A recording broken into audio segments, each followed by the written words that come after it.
Ready?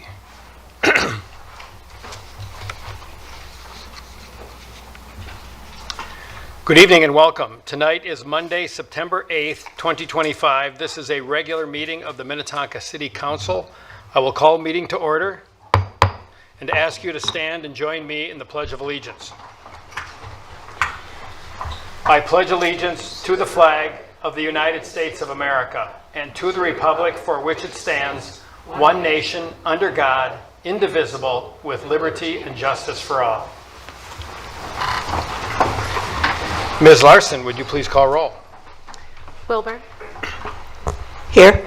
Calvert. Here. Rameli. Here. Coakley. Here. Foster Bolton. Here. Shack.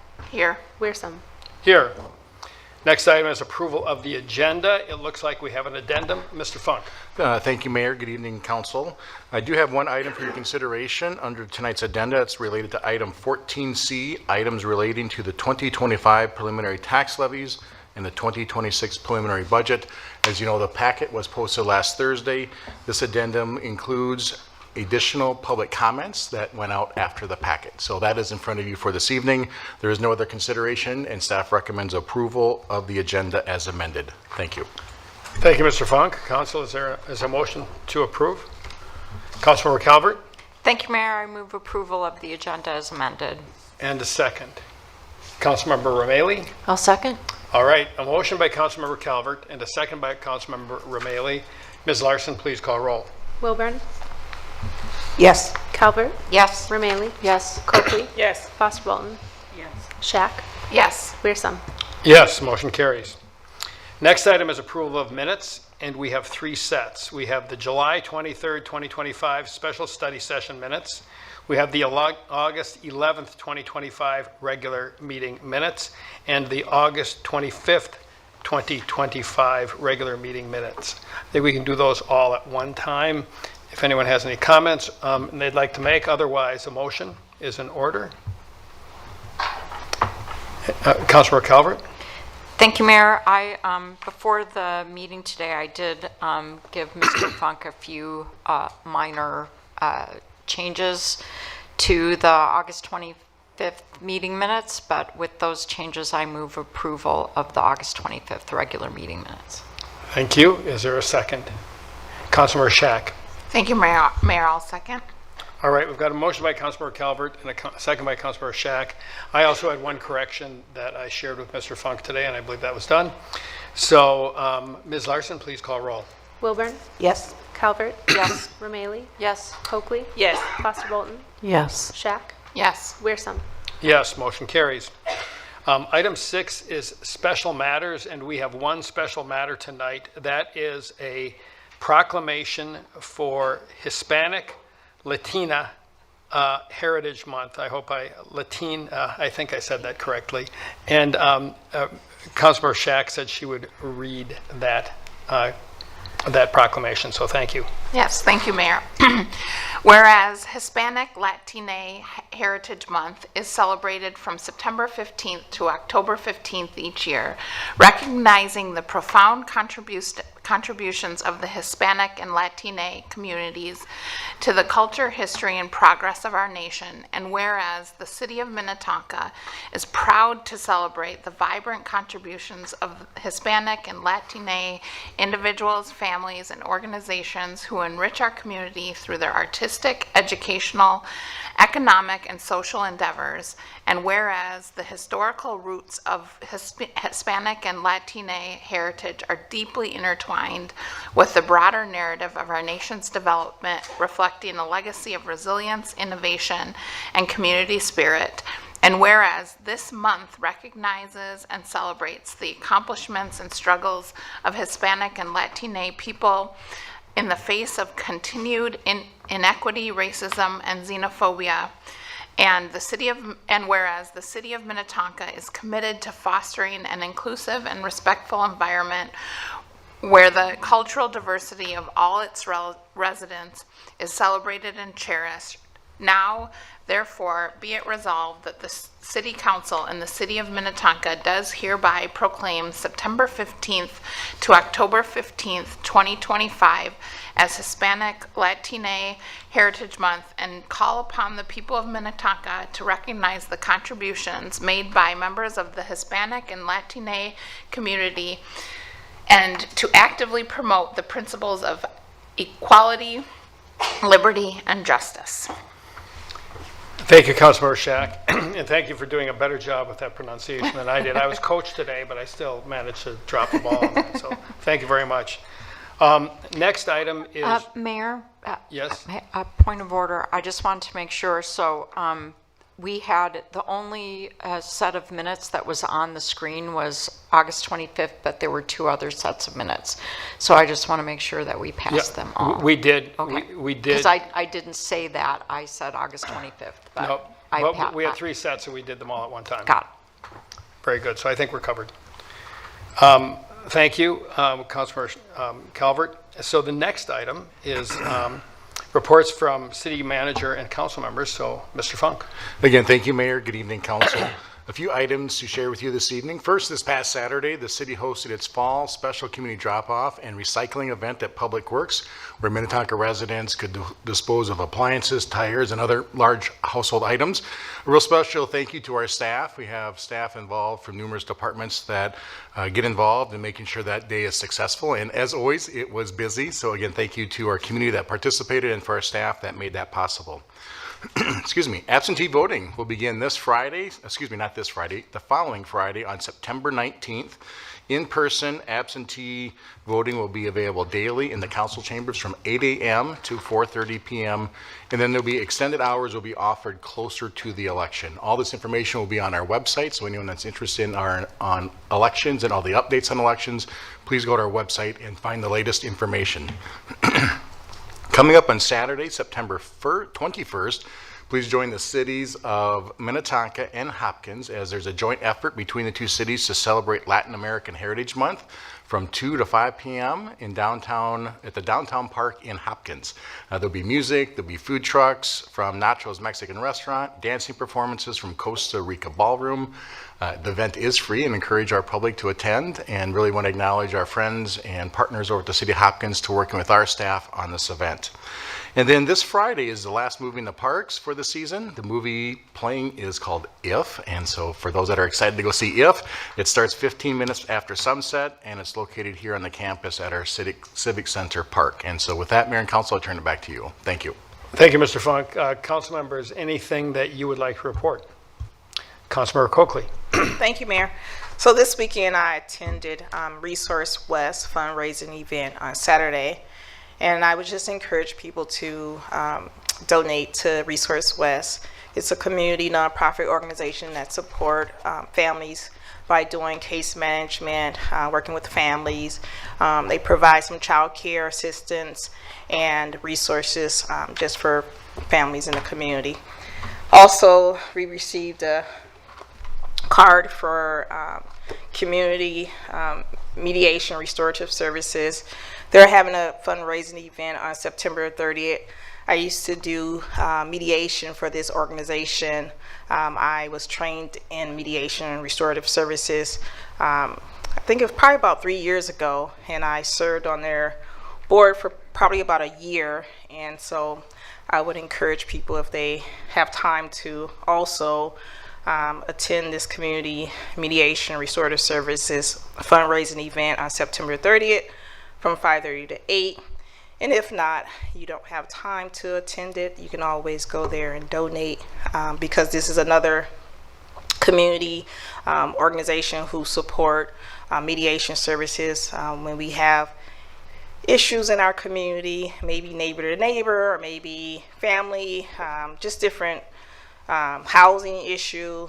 I was trained in going to court in Hennepin County when we were having a lot of those evictions. I think it was in 2019, 2020. No, 2019, because it was COVID, people were staying in place. But there was a lot of mediation services that was happening at that time because people were not able to pay their rent. And so I would just encourage us to support this organization as well. So thank you. Thank you, Councilmember Coakley.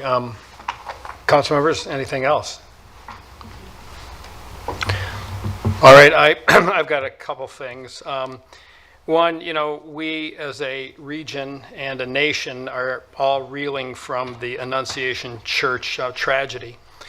And last week, I received an invitation from Mayor Frye's office to participate in a press conference. They didn't want me to speak, they just wanted me to show up.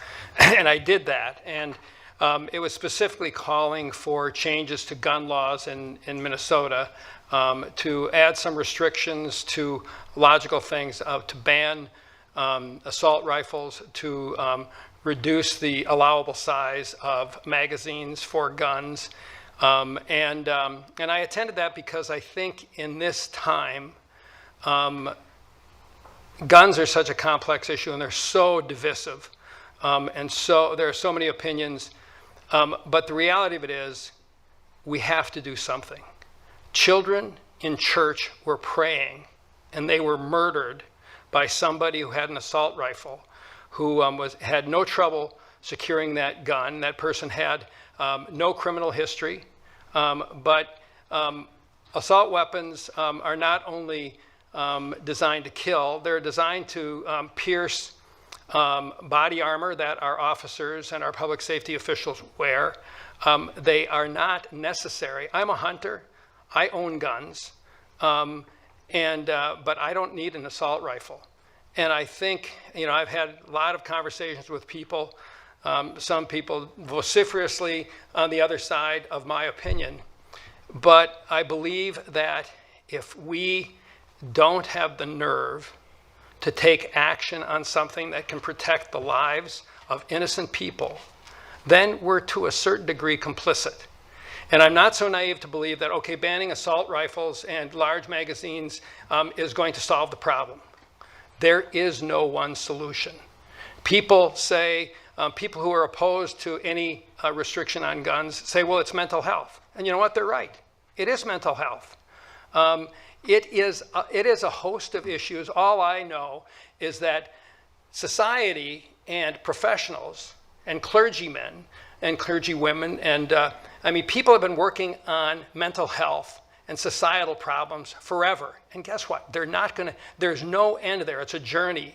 There is no end in sight. So we have to make incremental changes to reduce the likelihood that our kids are going to get killed by guns. So while I know it's a political hot potato, I really believe it's something where leaders need to take a stand. And so I stood with my some fellow mayors there because I think it's important for us to do something. I know that not everyone in this room agrees with me. Probably not everyone on this dais agrees with me. Maybe they do.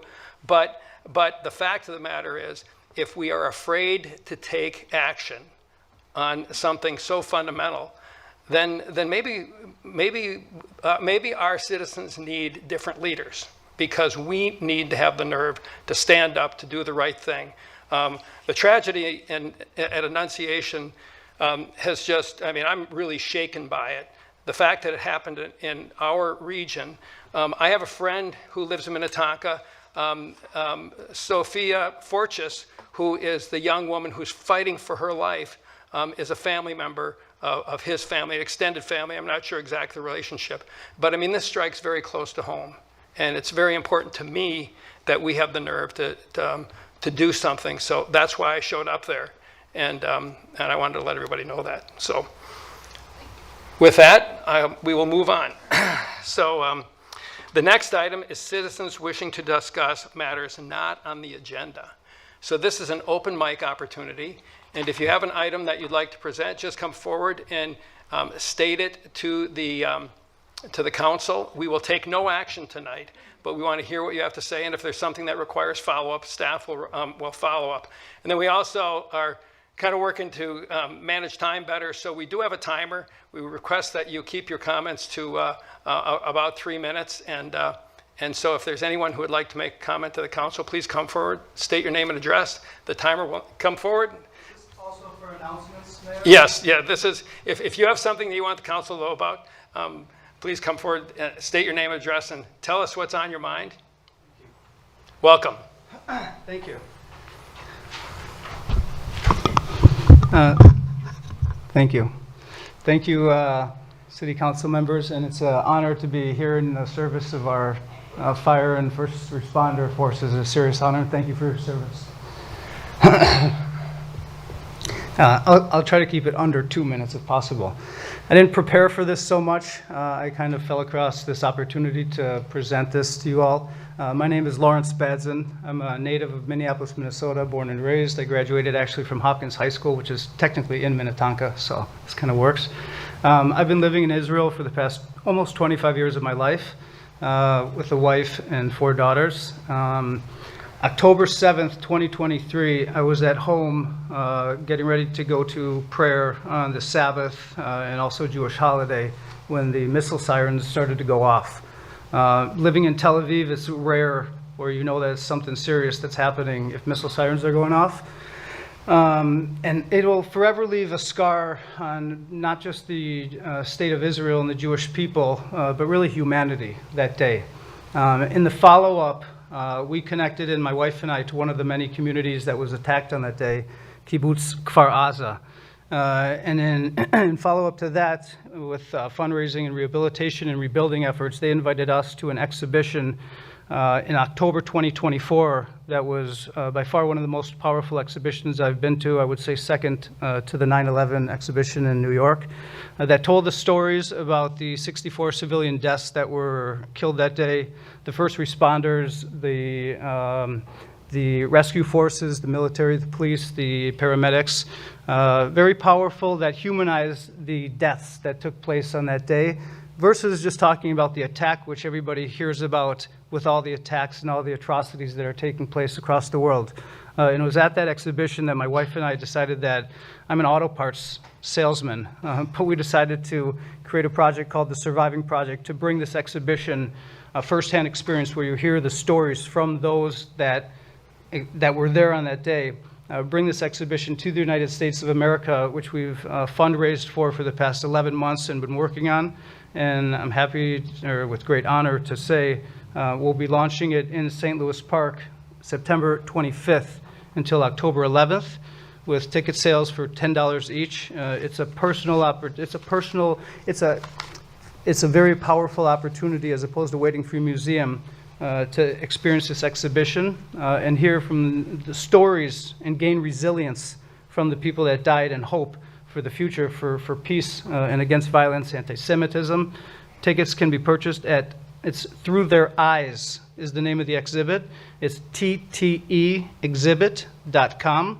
And I just wanted to come here to personally invite everybody from the community to the exhibit. And sorry for taking up all the time. Thank you, sir. Thank you, Mr. Badson, for being here, and good luck with that. And you did send me a flyer. I will share it with my fellow council members, and I'm sure that they can share it with other residents. So thank you for coming forward. Thank you. Is there anyone else who has an item that is not on the agenda that would like to come forward tonight? Is there anyone? Okay, seeing no one, we will move on to the next item, and that is bids and purchases, and we have none of those tonight. So then that takes us to the consent agenda items, and the consent agenda are items that are typically routine. So I will read these items into the record. If anyone, either in the council chambers or council members, want to pull one of these items or one or more of these items, they can do so. Then we will act on the items that have not been pulled collectively, and then the item or items that have been pulled will be reported on and voted on individually. So item 10A is a resolution amending and replacing the existing conditional use permit for cemetery use of the existing properties at 3300 and 3228 Woodlawn Avenue.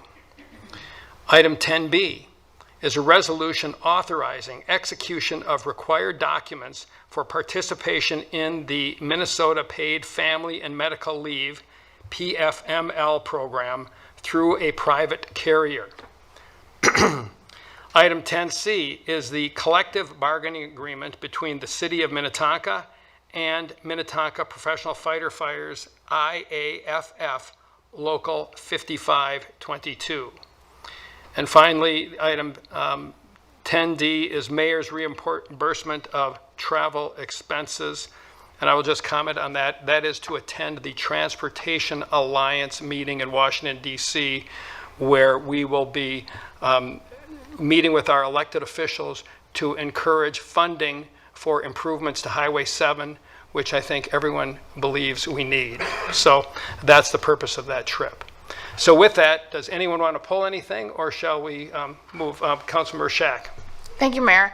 I'm prepared to make a motion, but I had a question that I received an answer for regarding 10A, and I find it very interesting. I'll just make a quick comment on it. I asked, how many cremains could this expansion accommodate?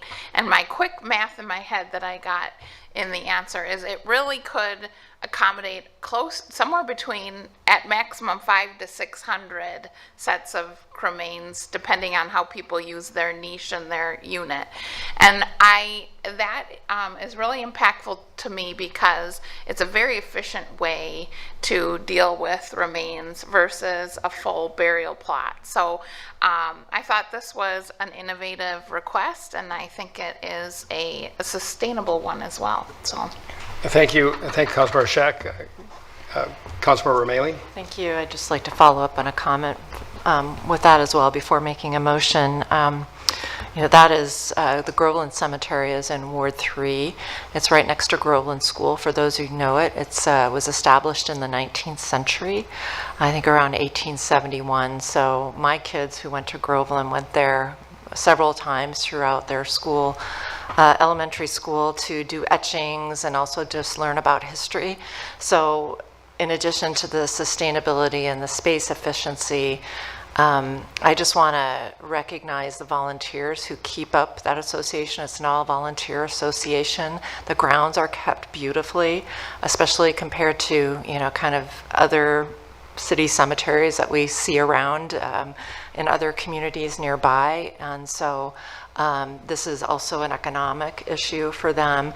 And for me, the other thing that's really important about this is that it helps us to keep our history alive. So I go through that cemetery often on my way to Lake Winds. I walk to Lake Winds and things like that, and it's right near Grotonka Park. And the earliest headstone from there is from 1863, and it was a soldier who died, a sharpshooter from Minnesota who died, and he was the first one buried from Hennepin County.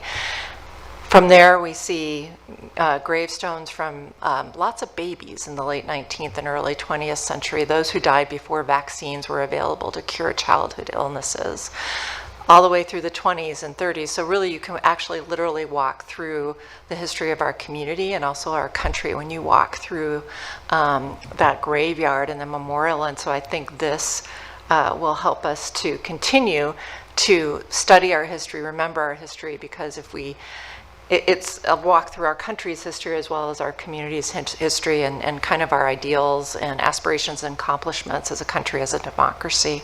So just wanted to put that in there. Thank you to IFDAL Volunteer Association, the Groveland Cemetery Association, if they're kind of listening to that. And these days, I think everybody and all of us could stand to take that walk through history and appreciate what those who came before us fought for and also went through in favor in terms of this democracy, in terms of supporting our democracy. And with that, I will make the motion to let's see, I think can I make it for all three agenda, or all four agenda? We didn't pull it, so so you'd be motioning for all the consent agenda items. I would make a motion to consent all the consent agenda items, please. Is there a second, Councilmember Wilburn? I just want to make a quick comment too. You may do that, because I'm going to make a quick comment too, so, okay, just so you know. All right. I just wanted to say that how thrilled I am that we were able to reach an agreement with our new firefighters union, and how much we value our firefighters, and so hopefully they feel that, and I second.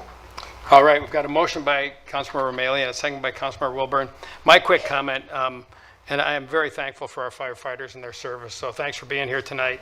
And I think this is going to pass, but I'm not going to make any false predictions. But I just wanted to say regarding the cemetery one, I've been around long enough to know that we've dealt with expansions of the cemetery, and that's always a bit controversial because you're moving the cemetery closer to residents' homes, and not everybody wants to live next to a cemetery. So we've had interesting conversations on that. But my question with the cemetery and this new expansion was exactly that. This is really a land use decision, and we're talking about an opportunity to increase density and use our land more efficiently. So that will increase the capacity of the cemetery and require it will have less pressure on future expansion. So those are all good things because this is a valued community asset. So I'm supportive, and I just wanted to make that comment. So we've got a motion. And we've got a second, a motion by Councilmember Mailey, a second by Councilmember Wilburn. Ms. Larson, please call roll. Wilburn, Yes. Calvert, Yes. Vermaley, Yes. Coakley, Yes. Foster Bolton, Yes. Shack, Yes. Weersum. Yes, motion carries. Item 11 is consent agenda items requiring 5 votes, and we have none of those. Item 12 is introduction of ordinances, and we have none of those. And item 13 is public hearings, and we have none of those. So that takes us to item 14, which is other business, and we have 3 items under that. The first of which, 14A, is a resolution regarding the 2025 through 2029 Economic Improvement Program, and that is Ms. Wishnack. And yeah, thank you, Mayor. I'm gonna. Okay, It is Miss Wishnack, but I'm gonna jump in first. All right, Mr. Funk, go ahead. Yeah, thank you. My apologies, Mayor and Council, for jumping in. You're correct. Ms. Wishnack is going to lead 14A, but before that, I'd really like to spend about the next 10 to 15 minutes really kind of setting the stage for items 14A, which was just introduced by the Mayor, which is related to the 2026 through 2030 Economic Improvement Plan. Item 14B is the 2026 through 2030 Capital Improvement Program. And then last, 14C is more related to our operations and debt service. And so really collectively, all 3 of tonight's agenda items are really revolving around the 2026 budget and property taxes. With all 3 of these items, I'm just going to summarize the action before you this evening for all 3 of those. Again, this will get re-highlighted during those separate presentations. On 14A related to the EIP, there is a resolution, so staff will be looking for your support to adopt the resolution approving the 2026 through 2030 Economic Improvement Plan. Item 14B is also a resolution, and that is a resolution to adopt or approve the 2026 through 2030 Capital Improvements Program. And then last, 14C, there is there are 3 resolutions. The first resolution is setting a preliminary tax levy, also there is a preliminary budget approval and then consenting to a special benefit tax levy of the Minnetonka Economic Development Authority, or oftentimes we'll say the EDA.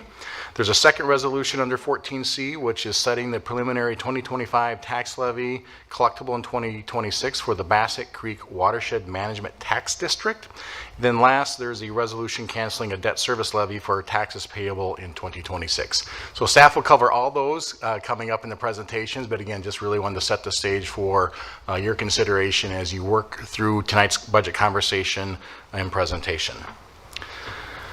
I want to start off, again, just with a reminder of our mission statement. It's always important, I think, as we talk about the city's budget. I think we all know the significance of the city's budget. It is our document that really sets into motion outlining NextWorks work and everything from our operations, our capital improvement planning, our economic improvement planning that I've already noted. And so just given that relevancy, it's also important that we understand and we really present to the community what is our mission statement. And that is to provide quality public services while striving to preserve and enhance the distinctive character to make Minnetonka a special place for everyone. And then our vision statement is Minnetonka is an inclusive community committed to excellence, where all residents, workers, and visitors are welcome in a beautiful, sustainable place, supported by quality, dependable city services. And then last, we have our guiding principles. I won't read through all of those, but I think it's important just to really highlight some of the bolded lines on there. I know people at home can read these, and hopefully those in the audience can read these. It's really related to a beautiful, sustainable, and healthy environment, delivering excellent public services and provide affordable opportunities, upholding community trust through proactive and inclusive public engagement, transparent communications, and stewardship of our financial, natural, and capital assets. And then last, that we lead our city into the future nimbly by anticipating community needs, pursuing service innovation, and adaptation of new technologies. Partnership is also a very key component of our guiding principles. As you know, Council, we have a strategic plan. I know you're very familiar with that, but again, that's one of those guiding documents that help in this decision-making process. Our 6 strategic priorities are financial strength, that is led by our Finance Director, Darren Nelson; safe and healthy community, led by our Police Chief, Scott Borboom; sustainability, resilience, and natural environment, that is led by Leslie Yetka, our Natural Resources Manager; livable and well-planned development is led by Julie Wishnak, our Community Development Director; infrastructure and asset management, led by our Public Works Director, Will Manchester; and then finally, community inclusiveness, led by Jace Alexander, our Senior DEI Coordinator. When we build our strategic plan, we do have a very robust team in place, and our team involves around 72 employees. And with that, on the next slide, we talk about our plan where we break that down even further. So our strategic plan, as I just noted, has 6 strategic priorities. Those are supported by 18 desired outcomes. And then further supported more on the operational or executional side is distinctive steps, 72 of those, in fact, that we really embark upon throughout this entire year, really proceeding forward with the council's vision and ensuring that we're meeting the community's priorities. A little bit about where we've come year to date.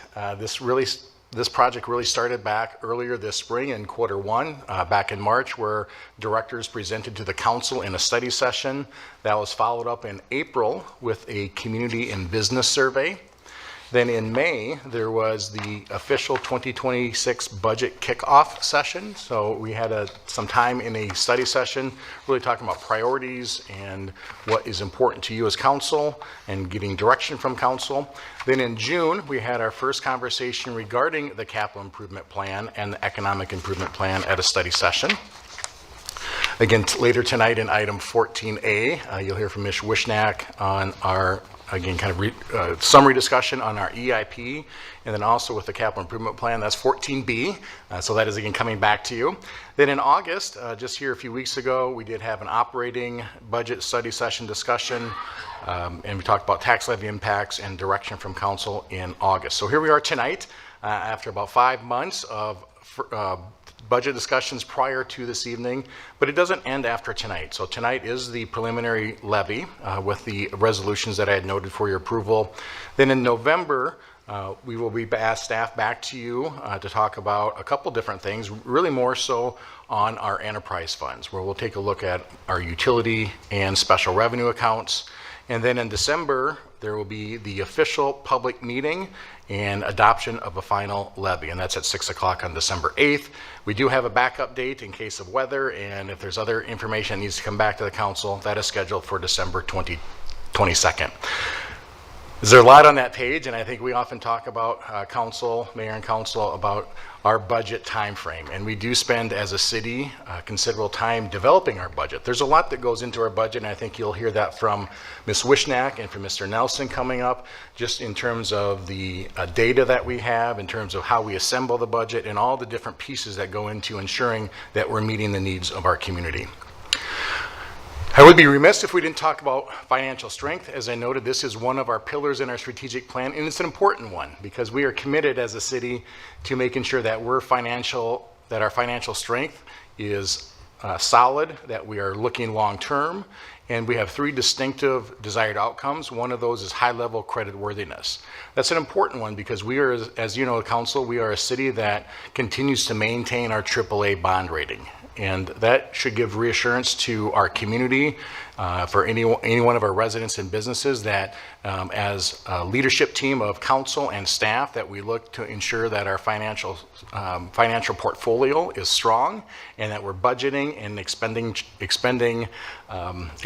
having expenditures really, again, meet those needs in a way that sustains ourselves and that we're financially healthy moving forward. And that's one of the biggest ratings that we can get, is a AAA bond rating.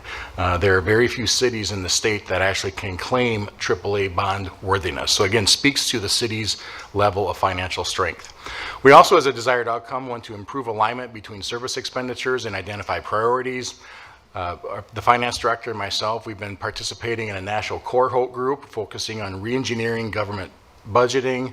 We're emphasizing strategic priorities, and really that's transcended into that second bullet point noted there, and that is really looking at priority-based budgeting. And so as we look next year in 2026 for the 2027 budget, we're in a process of really making our budget more granular in the sense of tying budget expenditures differently to actual programming. So we're excited about that, and I think that just really increases our level of transparency regarding the services that we provide. Then last, expanding sources of revenue for our capital improvement projects. Council, I don't have a slide here this evening, but we can bring it up if there's inquiry in terms of our grants.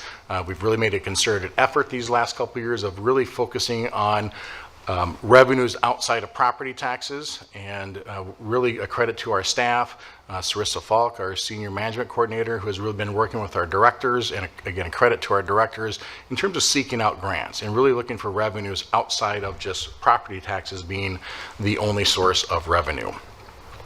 A couple of noteworthy metrics. One is in that upper left-hand corner of this graph is our net governmental fund balance, percentage of revenues. The Mendoza line, if you will, if you put that in baseball terms, is greater than 30%, is considered very strong. And so again, we're well above the 30%. You can see our percentages noted there. So again, our balances are strong here at the city. And then another big metric in terms of looking at fiscal health is your debt as a percentage of taxable market value. Again, that red dashed line is 0.75. So the goal is to be below that one on this chart, not above it. So being below 0.75 is considered very strong. What you want to look at is that green line, which is the net direct percentage of taxable market value. We're at that 0.203%. In short terms, we have very low debt, and it's reflected here in this graph. The next slide, again, with items 14A, B, and C, which is related to our economic improvement plan, our capital improvement plan, and then our operations.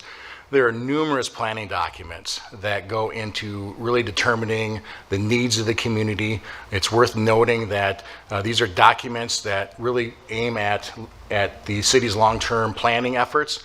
I'll quickly go around this, and starting with the lower left is our trail master plan. So again, we take a look at future trail planning, looking at all the trails in the city, connections of those. We know trails and sidewalks are an important connection. That's noted in our strategic plan.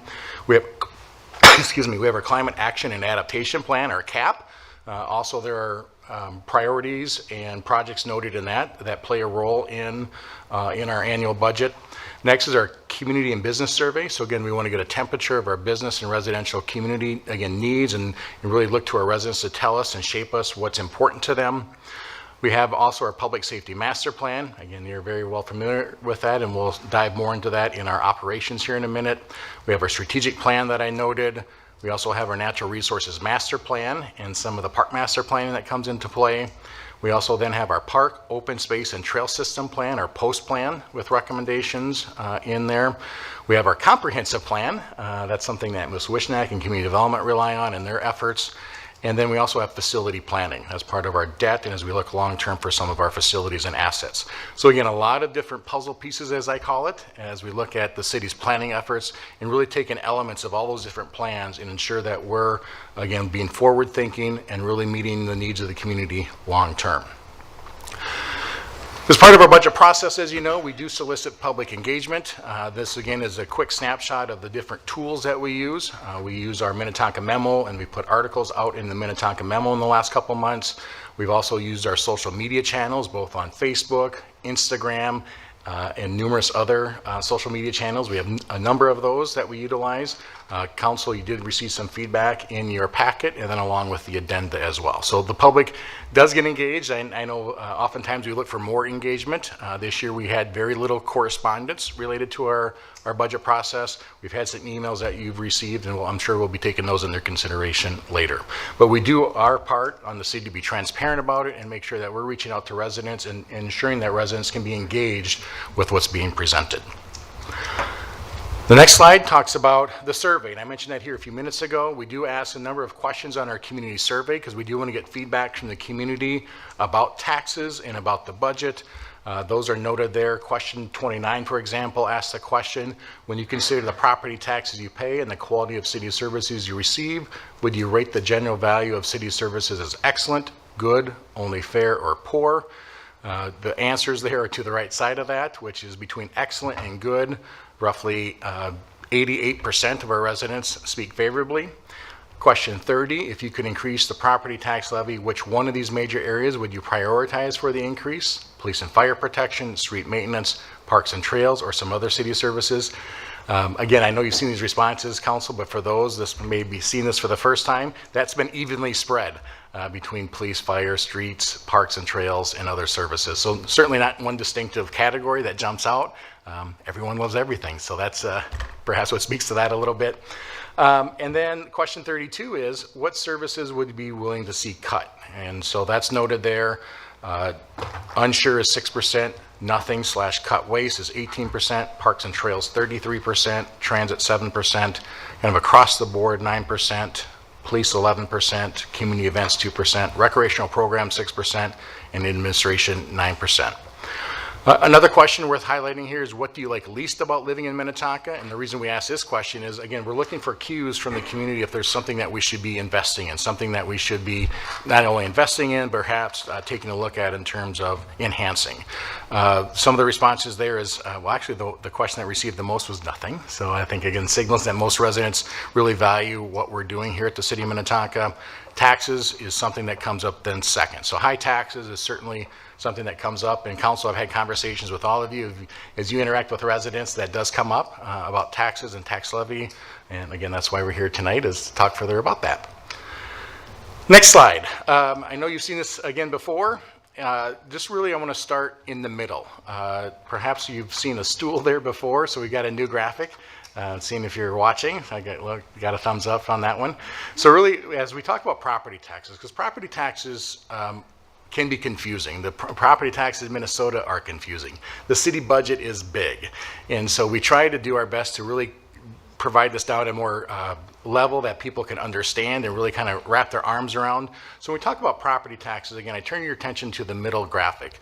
There are really 4 components of property taxes here in the City of Minnetonka. And those 4 categories, and I'll just go around that graphic, it starts at the top, general fund operations. Again, that'll be addressed under item 14C. We'll dive deeper into operations. Next, going clockwise, is the economic improvement program. Really, that's tied to the HRA levy. Ms. Wishnak. And 14A, tonight we'll talk about the EIA program and how the HRA levy works into the programming and the different implementation programs that that the city manages. Next, we have debt service. Again, we'll talk briefly here in 14C, where debt service plays a role in the city. And then last is the capital improvement program, that is 14B. So really, our three agenda items that I spoke of earlier really align with property taxes and why those are packaged together here this evening. Moving to the left-hand side of that chart is our tax dollar allocation. So taking those four components, or I might say interchangeably 4 buckets of activity. The largest is at 78%. That's that largest blue piece of the pie. That is our general fund operations. And again, we'll talk about that in 14C tonight. The next one, moving clockwise, is 17%. That is capital improvement programming. That'll be covered in 14B. And then we have debt service, which is 4%. That is going to also be covered under item 14C this evening. And then last is our HRA levy, which is 14A, which is the Economic Improvement Program. It says 1%, that's rounding. It's actually even smaller than 1%, but again, we do round it up. It's just a rounding thing. That levy is $300,000, and we'll talk about that in greater depth coming up. On the right-hand side of it, again, really kind of setting the stage a little deeper for this evening is what is being presented to you this evening, Council, for your consideration is a property tax increase for 2026 in the amount of 7.935%. And so again, we'll be spending time as staff really going deeper into breaking that down to put that into further context. Of that 7.935, 8.1% is for operations. And to further break that down, we have our general fund operations at 4.8%, our special revenue accounts, which is the ice arenas and the marsh, at 0.7%, our investment into public safety at 2.6%. And then with capital, that is a reduction of almost 1%, so 0.9. Mr. Nelson will walk through that here as well, because you'll see, Council, there's an increase in operations and a decrease in capital, and that's really somewhat related to our investments with Axon, and so we removed some capital improvement and shifted that over to operations. So that's why you see general operations, part of that explanation of the 4.8 is related to that, and then also subsequent is the reduction in capital. And then with potential debt, we did talk in our study session about future investments for our facilities and looking at a step-in type of scenario for future debt service, and that being at 7.735%. And then in context, 1% levy increase is roughly $551,000. Next slide. So this is a 10-year look back at our history of the property tax levy. Again, there are 4 buckets. I know 3 are shown here. One is blue is the CIP, operations is in the orange, and debt is in that gray. With the HRA levy at $300,000, that's such a small little line on that chart, it would be hardly noticeable. That's why you don't really see it, but those are those 4 bucket categories. So not only does this do a look back to 2015, it does then look ahead to 2029, and we do our long-term financial management planning, and we take a look at, again, our really biggest categories of our capital improvements, our operations, and our debt, and do some forecasting. What this graph really illustrates, and I'm not sure if the mouse will show it here, again, this is looking at that information a little bit differently. The previous graph was in dollars. This is related to the tax levy in percentage. So again, this goes back to 2021, and we do forecast that out to 2030. You'll notice in kind of the middle area that's circled, that really reflects the investment the city has made in our public safety master plan. And that started in 24, and we estimate that to go out to either 29 or 2030. We have more decisions. Obviously, every year we make decisions regarding our investment in public safety master planning, but as we forecast it today, that's what this looks like. The difference between that blue and orange, you'll notice there's a blue line and an orange line. That blue line represents, if you rewind the clock 1 year ago, and this is what was shown to you. So this was the forecast from 1 year ago, is the blue line. With newer information, we're 1 year further into the public safety master planning. That orange line is the new projection. So we're think we're going to be performing better than we thought about 1 year ago. Next slide, please. Just some notable budget items for this evening. Again, you'll hear from staff coming up as we get more granular. Financing our facility improvements is challenging, and we've talked about that in numerous study sessions this year, just with our upcoming needs with potential fire station improvements, with investments to other public facilities, whether that be Williston or the Marsh or the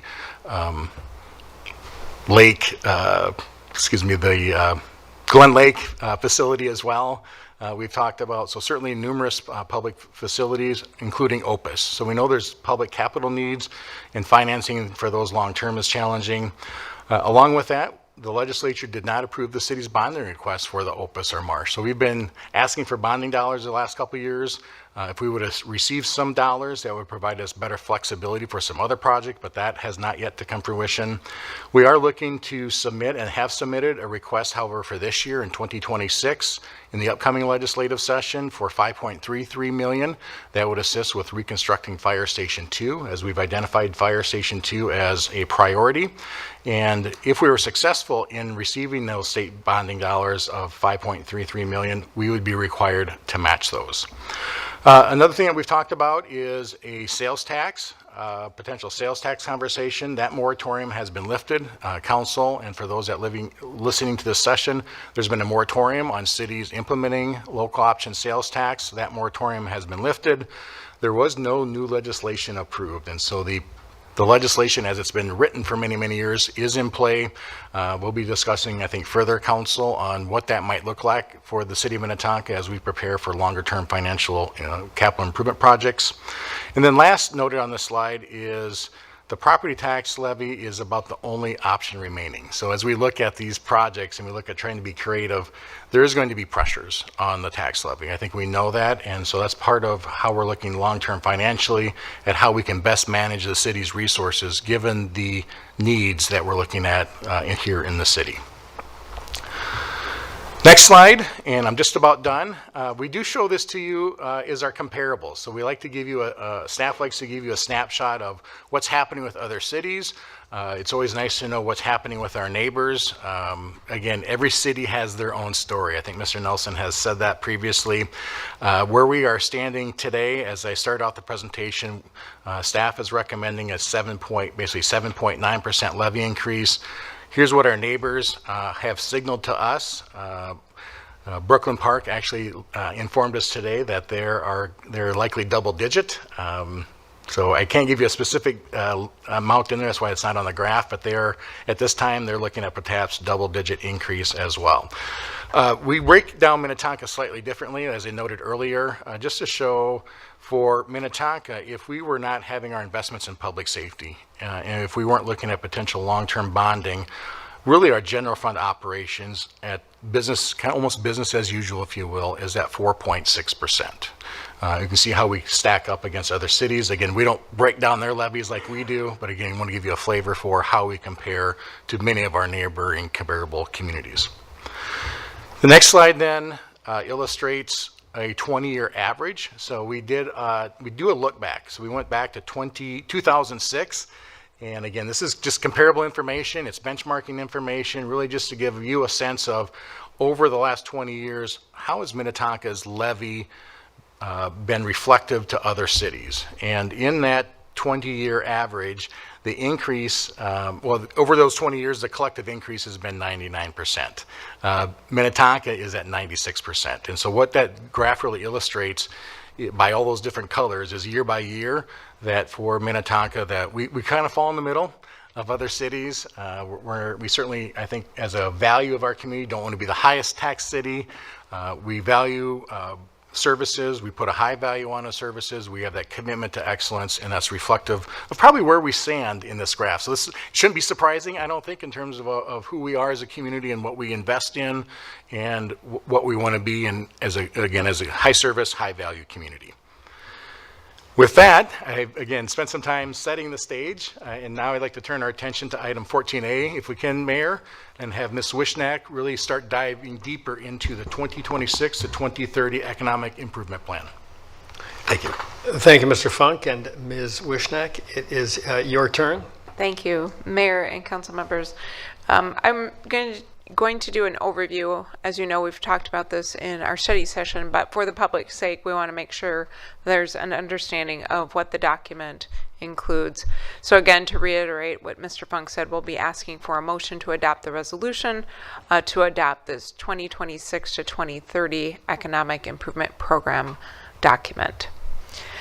This is what the document looks like. For those of you who weren't around when it was established, it is kind of a companion piece to what Mr. Nelson will talk about in a capital sense. So we had always had a robust capital improvement planning process, but we didn't have that same companion document for the things that we were investing in terms of programs throughout the city.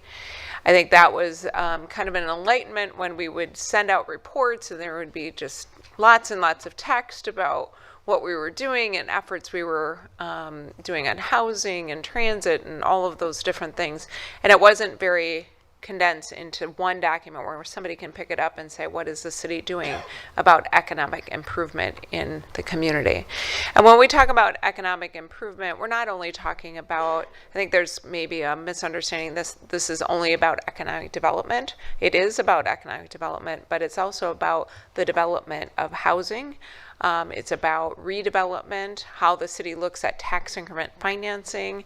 It looks at transit. All of those things are contained in this document to make it more holistic in terms of the financial inputs. And as you saw Mr. Funk's graph about how much value the property values have increased in Minnetonka, some of that has to do with the forward thinking a document like this does for a community. So it describes the city's intent for economic development activity. It's not required by law. You are not required as a city to do this, but it shows you those future investments, shows you the charts, the dollars and cents of it, where the money's coming from. And again, it's not infrastructure, but more programmatic as you look at the document. The other thing that is considered is all of the items that Mr. Funk mentioned in the strategic plan are considered when we put this document together. So all of those pillars are reviewed as we look through the document. And then programs are analyzed, but for the city's funding, they would not exist, and that there's alignment with other city documents. Again, that kind of fan PowerPoint slide that Mr. Funk showed about all the different plans. But is there a plan that the city has, and that could be the city's comprehensive plan, the housing plan, etc., that shows us that there's alignment to that program that we have? So that, but for the city's involvement, we wouldn't have the program. And I think that's an important point of this document. Then finally, what area of economic development is addressed? Again, it's transportation, housing, business, redevelopment. There's some tax increment financing explained in there as well. And then does the program serve the community, and is it currently undercommitted? So you'll see some notes about, are we concerned about funding? Is it a grant-related program? That sort of thing will be identified in each page of the document. So if you broke it down and you just said, okay, where is the money coming from and where is it going? So I'm going to start on the right-hand side of the screen. So there is fund balance in what's called the development fund, and that's about half of the funds that you're dealing with in this document. There is also your HRA levy, which deals with about 22% of your programmatic things in the document. Then there's the Affordable Housing Trust Fund. As you know, that balance goes up and down as you approve different projects and different things that you're doing with housing. And then there's an other category, that's 18%. Think of those as things like grants that help businesses. Maybe we had a Minnesota Investment Fund grant from the state of Minnesota that helped a business. That's in the 18%. The programming itself flows through, and these are the uses that you identify in the document. Housing is 37%. Obviously, that's the largest of the categories, because you do spend a lot of time talking about housing, doing programs, that sort of thing. So that is the number one area. Then we move into development and redevelopment, and then tax increment districts. Business is at 15%, and then transit at 5%. And the total dollars and cents, so the different funding sources is all in the back of the document, so you can kind of see the forecasts of what we're thinking for each of the program areas, and then provide that kind of analysis of the fund balances in each of those accounts. So if you want to dig even deeper into some of these numbers, you can do that. You just have to kind of go right to the end appendice section. So the different fund reviews in the EIP include a number of things. Again, the development account, the fund balance sitting there today is about $4,019,000. And that development account pays for things like pre-development services. Perhaps we're talking to a developer about investing in Minnetonka and there's a special study, or there's some kind of maybe environmental review is probably a common one I can think of. Is the site polluted? If so, how much is it going to cost to clean up the site? That sort of thing we help developers identify, because obviously those things are needed, and take care of the community as development occurs. Then in the LeBeau Communities account, this is primarily where Homes Within Reach was originally funded. There is some fund balance in there for about $673,000. It is committed to Homes Within Reach. Those were prior actions of the City Council. There were 5 homes identified to be purchased with that fund balance. And we're down to about 2 additional homes. So there's still money left for purchasing in the Homes Within Reach program, the Affordable Housing Land Trust. If people are listening and don't know Homes Within Reach, that's another term for the land trust. Community Development Block Grant, the documentation that we changed to the pool in 2025, that's in the document. The Affordable Housing Trust Fund as of today is about $2.5 million. If you recall, the Mills Twin Homes received about not quite $800,000. Amani Construction with the homes on Roland, the twin homes, that is $244,000, and then Pathways Project, you approved additional dollars to support that program because we were out of funding for the Pathways, which for those who don't know what the Pathways is, it's a down payment program to help people, depending on the income level that they're at, helps them purchase a home in Minnetonka at a much more robust level than our original home down payment program. The HRA levy, basically for this year, talks about housing. It used to go towards Southwest Light Rail, and then business assistance as well. Fund balance there is $1.259 million. There are $443,000 committed to housing loans today, and so those are things like home enhancement loans for people that fix up their homes. All of those sorts of programs are under the housing loan area.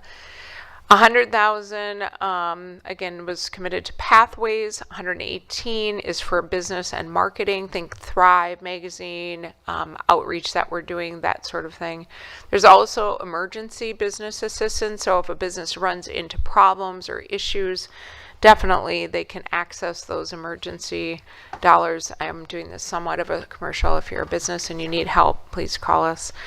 And then the last payment to Southwest Light Rail was made this year for $75,000. Local affordable housing aid, usually we just put LAHA here, but I hate calling it that because nobody knows what that is, but it's really the extra sales tax money that the city will receive. So we received $321,515 in 2024, and then we'll receive this year $800,000 for 22. So as we talked about during our housing session in July, likely we'll do one project with those dollars and a one-time expenditure so that we can document for the state how that money was used in an easy and understandable way, so it's easy to track. So there were a couple of conversations with the EDAC. Sorry, I had to squish all of this on this slide. Sorry, it's a little messy, but March 20th, May 28th, and then also August 14th. So 3 times the Economic Development Advisory Commission looked at this document, and they first started out slow. They look at what happened last year. They look at big issues on their minds. What is it that we're missing? What's happening in the community? What are they hearing from people? At the time, they were talking about some federal funding concerns, and we were talking about CBDG, and we talked about direct funding resources being at risk. We also talked about sales tax and TIF and all of that, and trying to talk about local and regional sources were likely not at risk. At that time, they thought we should reach out to local nonprofits and try to check in. We did all of that work. We shared that with you about how people were feeling in the nonprofit world. And then also we had the Elevate Hennepin program. We talked about that, and commissioners were talking about funding that was available for participating Elevate businesses. So again, if you're a business owner and you don't know what Elevate Hennepin is, call us, we'll explain it to you. We'll talk about the free services that are provided for businesses. There's a little promo picture of someone who's been helped by the program. They are now providing resources for folks, and they have access to low barrier financing, which is a new service that they're offering. So that's really great to hear.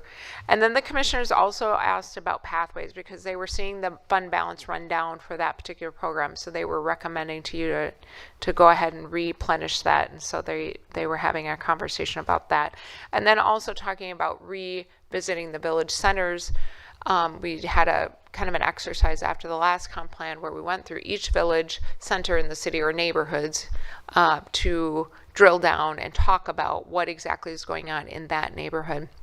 Whereas the comprehensive plan is so broad that they really felt it was important to go back to each neighborhood and have a more deep dive in the conversation. The City Council then provided us feedback in June during your EIP study session. You talked too about that Pathways program. We also shared that we hadn't had any prepayments to date. People were in the program. They're having stable home ownership in the last couple of years of this program. We talked about homes within reach. We were talking about staff was optimistic about properties coming to market, and also shared that homes within reach were purchasing homes in other communities. And as we said, there's 2 more that they have funding for. There was a question about the $7,500 loan program, and that funding ended in September. We shared that with you. And then we talked about other state programs as well as city programs, which was just what I talked about with the home loan programs. And that during that funding of the $7,500 loan program, there were about 25 people, or households, I should say, that were assisted during that period. Other housing topics mentioned, there was some mention about social housing. There was housing at the legislature. There's a continuation of that conversation about tracking condo warranty law.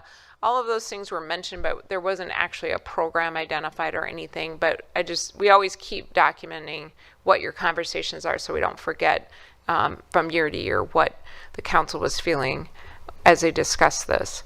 And then finally in business, we talked about continuing to explore non-traditional ways to connect with the business community. We talked about bulletin boards, we talked about religious organizations, those sorts of outreach methods as a way to get out and talk and connect to businesses.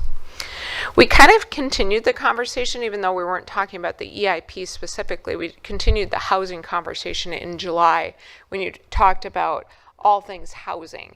And so the things that relate back to this document were the homelessness and encampment policy and ordinance, and we talked about how that was going to come back to you at a later time as a policy. We talked about the Legacy Housing Initiative, which was the council expressing some interest in seeking new ways to do affordable housing. The next steps we thought about were financing and legal research, and then we come back to you and report back. And then rental registry, the council noted concerns about short-term rentals, and then we're going to come back to you with some research for that issue. So those were primarily the things you talked about. These are the initiatives in the document that are identified for work for next year. So again, that HRA levy funds $100,000 for continued housing rehab and down payment.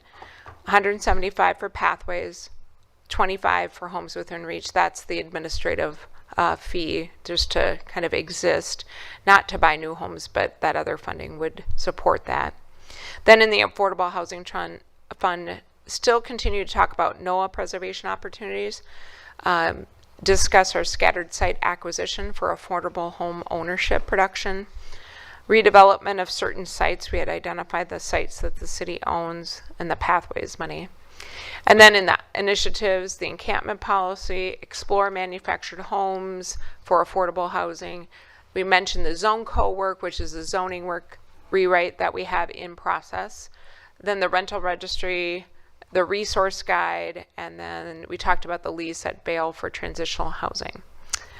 And then in grant applications, if you didn't remember, we did receive the $150,000 for rental assistance for Minnetonka community members. In business, we are going to continue to do the survey follow-up. So we're going to connect with partner economic development organization. We're going to solicit other organizations' marketing materials so to make sure we're continuing to spread the awareness about our services. And making sure that we highlight the no-cost and low-cost resources for businesses. Strengthening even more our Thrive magazine, which seems to be the most preferred communication source from this survey, so we learned that. And trying to storytell a little bit more to celebrate the businesses we have in the community. We continue to identify contacts at large corporations. We talked about that during the strategic plan. Commercial marketing analysis and review that, the commercial analysis I'm talking about that we recently conducted. Continue with the business canvassing. We're out there. Actually, they were out the other day and did quite a bit of outreach in the Cedar Lake Road and Hopkins Crossroads area. So that was a good outreach effort. Coordination with sustainability efforts with businesses and what they're doing in terms of investment. Continue our work with the Wayzata Chamber and participate in those quarterly leadership meetings. And then continue to lift up that Elevate program. If you didn't, there's a whole supplemental section that talks about all the demographics and all the people that have been helped by various programs in the EIP. So if you can't remember the numbers, just refer to that as your resource to see who's been helped. Sorry for the long presentation, but here it is, the summary slide. Really is to adopt the resolution approving the 2026 to 2030 EIP. Again, focusing on administrating existing programs with available fund balance, explore manufactured homes for affordable housing, complete the homelessness encampment policy, explore affordable housing opportunities on Belmont and Welland, those two properties we own, and implement the new initiatives in response to the transit study, business survey, and commercial market analysis. The EIP does include that forecast for the levy. Now, you don't approve the levy with this action, but it's just the awareness where that money is going to. Later on, you're going to recess your regular council meeting, go into EDA, and then you would officially do the levy for HRA.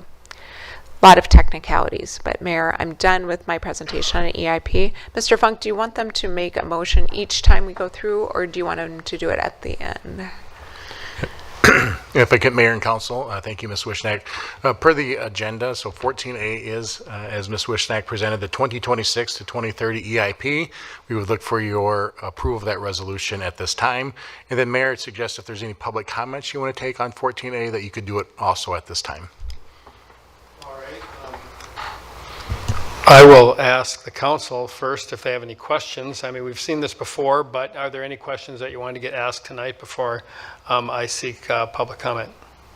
Anyone? All right, we're good. Well, then, if anyone in the audience would like to comment on the economic, the EIP, please come forward, state your name and address, and let us know what you want to know. Please keep your comments brief, but we'd like to hear from you if you'd like to comment on this. Is there anyone? All right. I'm not seeing anyone, so we'll bring it back to the council for comments or a motion. Councilmember Calvert. Thank you, Mayor. I'll make a brief comment, and I'm happy to make the motion as well. I just want to thank staff. I'm the liaison to the Economic Development Advisory Commission, and so I, attend those meetings, and that commission always gives really thoughtful feedback. They have a lot of professional expertise in the issues that affect this program, and so I learn a lot, and so I want to thank them for all their thoughtful feedback, and I just think we have, it's such a great document. Not every city has it. I think we're really lucky to have a document like this that lays it all out, and I just want to thank the development staff for all the hard work that they put into it, and administering all those programs, and also trying to explain it in layman's terms for the people that don't know all the acronyms, and people listening tonight. But with that, I'd like to make the motion to adopt the resolution regarding the 2026-2030 Economic Improvement Program. Great, thank you, Councilmember Calvert. Are there other comments? Councilmember Coakley. I have a comment. I talked to City Manager Mike earlier today in regards to my comment, and I know we have seen this document, and we discussed it, and I also want to thank staff for putting so much time and work into the documents and the budget. However, I know I've said this before, and I'm going to restate it again, and it may or may not make a difference, but I do want to state it. I talked about, and I continue to talk about, if we're going to continue to fund Homes Within Reach or the affordable housing program, then I also feel like we should simultaneously support the $7,500 continuously as while we are supporting Homes Within Reach. And then in addition to that, because we know that the 2026-2030 Economic Improvement Program, EIP, continues to, this is like a 4 or 5 year document that shapes how things are done in our city. I want to make a comment because today this was really interesting. As I was in training today, reading through the governor's guiding principles and priorities for the state of Minnesota, it really resonated with what we were getting ready to talk about today. And so I just want to read this because this is something that I said to Mike earlier today, and it just really captured what I was thinking. And I was like, oh my God, it's right here. And I asked Mike, why don't we state these type of things in our guiding principle papers and documents? And I know I talk about it, but we never really say it in our documents. We put programs in place like pathway programs. We talk about Elevate Hennepin program, all the different things that we are doing, but we never really state the thing. So today, when I was reading documents, this is what, I just pulled pieces out, but this is what the governor's guiding principles stated. It says, ask how your actions and reinforcements are removing structural inequities. This was part of their guiding principle. Then the priority for the Minnesota state said, in all of our work, we will seek to end discrimination and eliminate disparities for people of color and indigenous community members, women, members of the LGBTQIA+ community, people with disabilities, immigrants, and people in all zip codes and all economic statutes. So as I was reading that, I was like, oh my God, this is what I just was talking to Mike about. They named it. And I'm like, we never name it in our city. We talk about it. We put things in place to address, inequities. And I'm proud that we are doing that. But I always feel like one thing that I told Mike today, what stood out to me is when I went and I was like really boastering about our pathway programs because I was so proud of that program that we created. But when I went to Minneapolis to talk to folks about this program, they said, Kizzy, that program is good, but who is it good for? And I've been sitting with that ever since they said it to me, because I understand no matter what we did in our city to offer affordable housing for people to have home ownership, people of color still cannot afford to live in Minnetonka. Why? Because $75,000 is not deep enough for a $500,000 house. Why? Because people of color do not make that kind of money. And so what I asked Mike to do, or to suggest for our city staff to talk about what is the income of people of color. What are we making compared to white folks? Then we will address the disparity piece that the state of Minnesota is talking about. And I think we all have a responsibility to do that. And because we all have a responsibility to do that, I'm bringing it back to Minnetonka because this is our city and we care about it and we want to be inclusive. And so that's why I'm saying it. I know it may not make a difference today, but I would like to address it in our future study sessions or something, because we're just not there. We are doing good things. We've done a lot, and I'm really proud of that, but we're just not deep enough. And I don't know how we get there, especially with budget being so tight. I acknowledge that. And I am thankful for all the things that we've done, but as Julie said, this does not only impact housing, the EIP, but the workforce or businesses, transportation, all of the things. But when we talk about this, there is a disparity for all the things with people of color. So the housing, the transportation, the businesses, all of the things, when you look at who has the widest gap, is the people of color. So that's all I have to say. Thank you, Councilmember Coakley. Are there other comments from council members? Councilmember O'Malley. Thank you, Mayor. I just also wanted to kind of go on record thanking the development staff, community development, because, just acknowledging as well how much Minnetonka really is hitting it out of the park in terms of our affordable housing production. We can always do more, and we should always do more. But in terms of our Met Council targets, we are, Julie, maybe you can correct me here because I'm doing off the top of my head, 100% and up. Above on track for our Met Council targets. I think the mayor said several times, if every community in Minnesota was meeting their affordable housing targets the way Minnetonka was, we would not have a housing crisis. So housing, as somebody who has 2 young adults who have just graduated, is a universal issue. Housing attainability.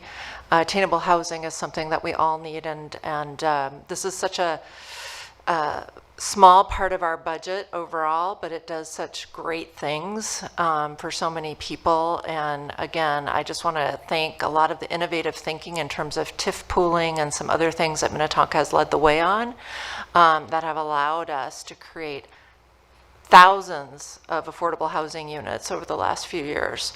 And that is something, to applaud and to continue. Everybody knows my personal bugaboo is social housing, that I want to see us doing more of, where you income qualify in and you don't income disqualify out. And, we can address some of the things that Councilmember Coakley does, but I think we have to focus not on all people, attainable housing for everyone. And that's, important for all of us, and including people of color, and including anybody from a disadvantaged background. So thank you again, staff, for the terrific work, and let's keep it going, and let's keep thinking out of the box and finding innovative ways to address this really difficult problem. Thank you, Councilmember Riley. Any other comments from council members? Quickly, I'll try and be brief. One, I think this is a very innovative program. The fact that we have an economic improvement plan, and we've had one for a long time now, I think it's quite an innovation, and it really puts our values in action and on paper. And I think that I think that's an outstanding achievement, and I'm proud of that. I'm also proud of a lot of all that we do for affordable housing and some of the things that were commented, but I do appreciate Councilmember Coakley holding our feet to the fire, because we know that there are disparities, and we are working to close those disparities, but I think that focus and maybe there are things that we can amp up some of the things that we do to make it more effective to close the disparity gap. The racial disparity gap, I think, is something that we should be doing. As you heard from several council members, we kind of all have our things, the things that we focus on. And Councilmember Maley commented on social housing, and I think there's a lot of things in this program. We're committed to excellence. We want to do it well. But one of my things, and I was pleased about the comments of looking at different types of housing construction and manufactured housing as potentially a source for lower cost affordable housing. But I have to fess up, I read an article in the New York Times this weekend that talked about, and you've heard me say this before, don't roll your eyes too much, about 3D printed houses. And there is a development in Texas that's going up with 3D printed houses. And they look pretty much, they're not traditional houses, but they're similar. They look quite similar to traditional houses because they have regular roofs on. They all have metal roofs. But the article said that the houses cost 30% less than the typical house. And because of the 3D printing and the material that's used, they're about 30 to 40% more energy efficient. So, as we look at things to try, now my gut says, because the pictures in this article, showed a whole development there. And my guess is that if we said, well, we own a lot in Minnetonka and we'd like to 3D print a house there, it would cost twice as much as a regular house, because getting that equipment there for one house probably would be quite expensive. But I really want us as a city to continue to push technology as a way to drive the cost of housing out, because we need more housing, we need more affordable housing, we have to think about ways to get non-traditional. So I just wanted to make my comment. Hope it wasn't too long. Fascinating article, though. I recommend it, and I will get a copy and share it with the council through Mr. Funk. So any other comments? So we have a motion and a second. Do we have a motion or a second? Okay, was there a second? Councilmember Coakley? I have one more comment. Go for it. I also want to say, I forgot about this. I left my document at home that I want to bring, but this weekend I got a chance to go look at a home in Shorewood. I was out driving with Janiyah, practice driving, and we saw an open house, and we went to go look at a single level home in Shorewood. It was off of Highway 7. I forget the side street it was off of, but anyway, it was like a 2-bedroom, and it was really nice laid out. And I went to go look at it, and I realized that I was like, well, how much is it? I'm thinking like 500 something thousand, And then the guy, it was new construction, so he was like, no, it's like 1 million.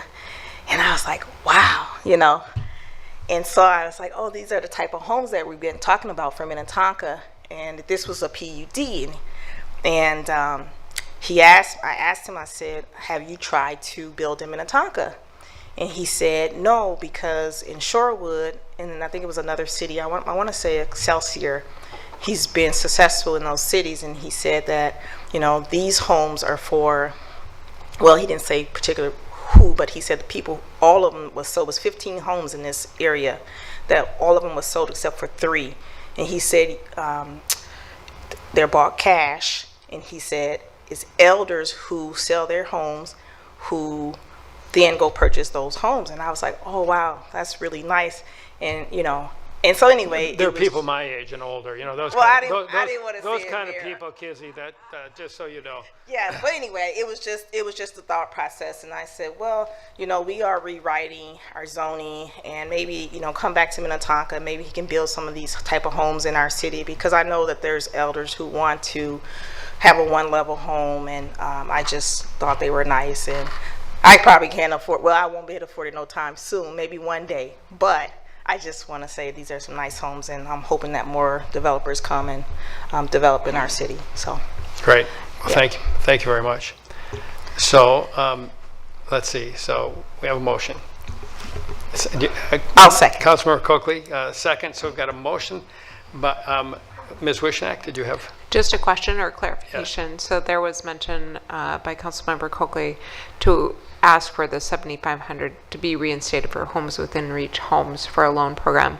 I assume it wasn't mentioned by anybody else, so I just want to make sure for the record that we weren't changing it. If you do want to change it, we just need the council to indicate that.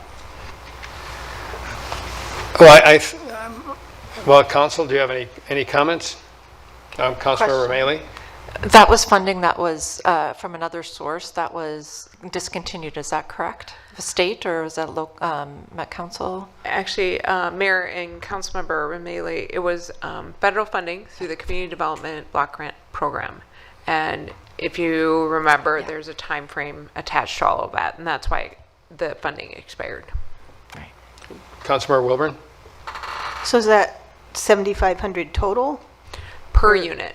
per unit? Okay.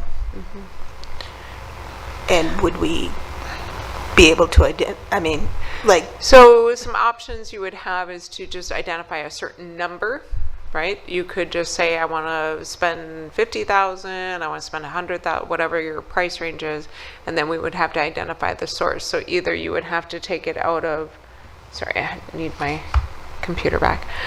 You would have to say it comes out of, going to fund balance here, either the Affordable Housing Trust Fund or fund balance from the loan programs that you have, you know, whatever, wherever you wanted to take the money from, but you'd have to identify the source. Yeah. The levy, yeah, you could, we'd have to change the resolution, but yes, you could do the levy too. Sure. Okay, Right. she's shaking her. I just had a question. Is this, now refresh my memory if you would, Ms. Wishnak, if I recall correctly, that CDBG funding expired because it wasn't taken up, is that correct? It expired, we had to give some back because we couldn't That is make any correct. loans. That is correct. Okay. Yeah. So the time frame was about 2 years to get the money expended. We had 25 homes or households take us up on the loan program, and the remainder of that money had to be sent back to the federal government. Because it wasn't used here at the Correct. local level. Okay. Correct. Despite our best efforts. Yeah, and the only caveat I would say, I would, out of all these funding sources, I would not use the LAHA or the local housing aid just because of the tracking issues. So, thank you. So, Councilmember Coakley? I have one question. So, is there a way to receive funds without changing the levy? Mayor and Councilmember Coakley, you would have to just identify what source. HRA levy would be one source.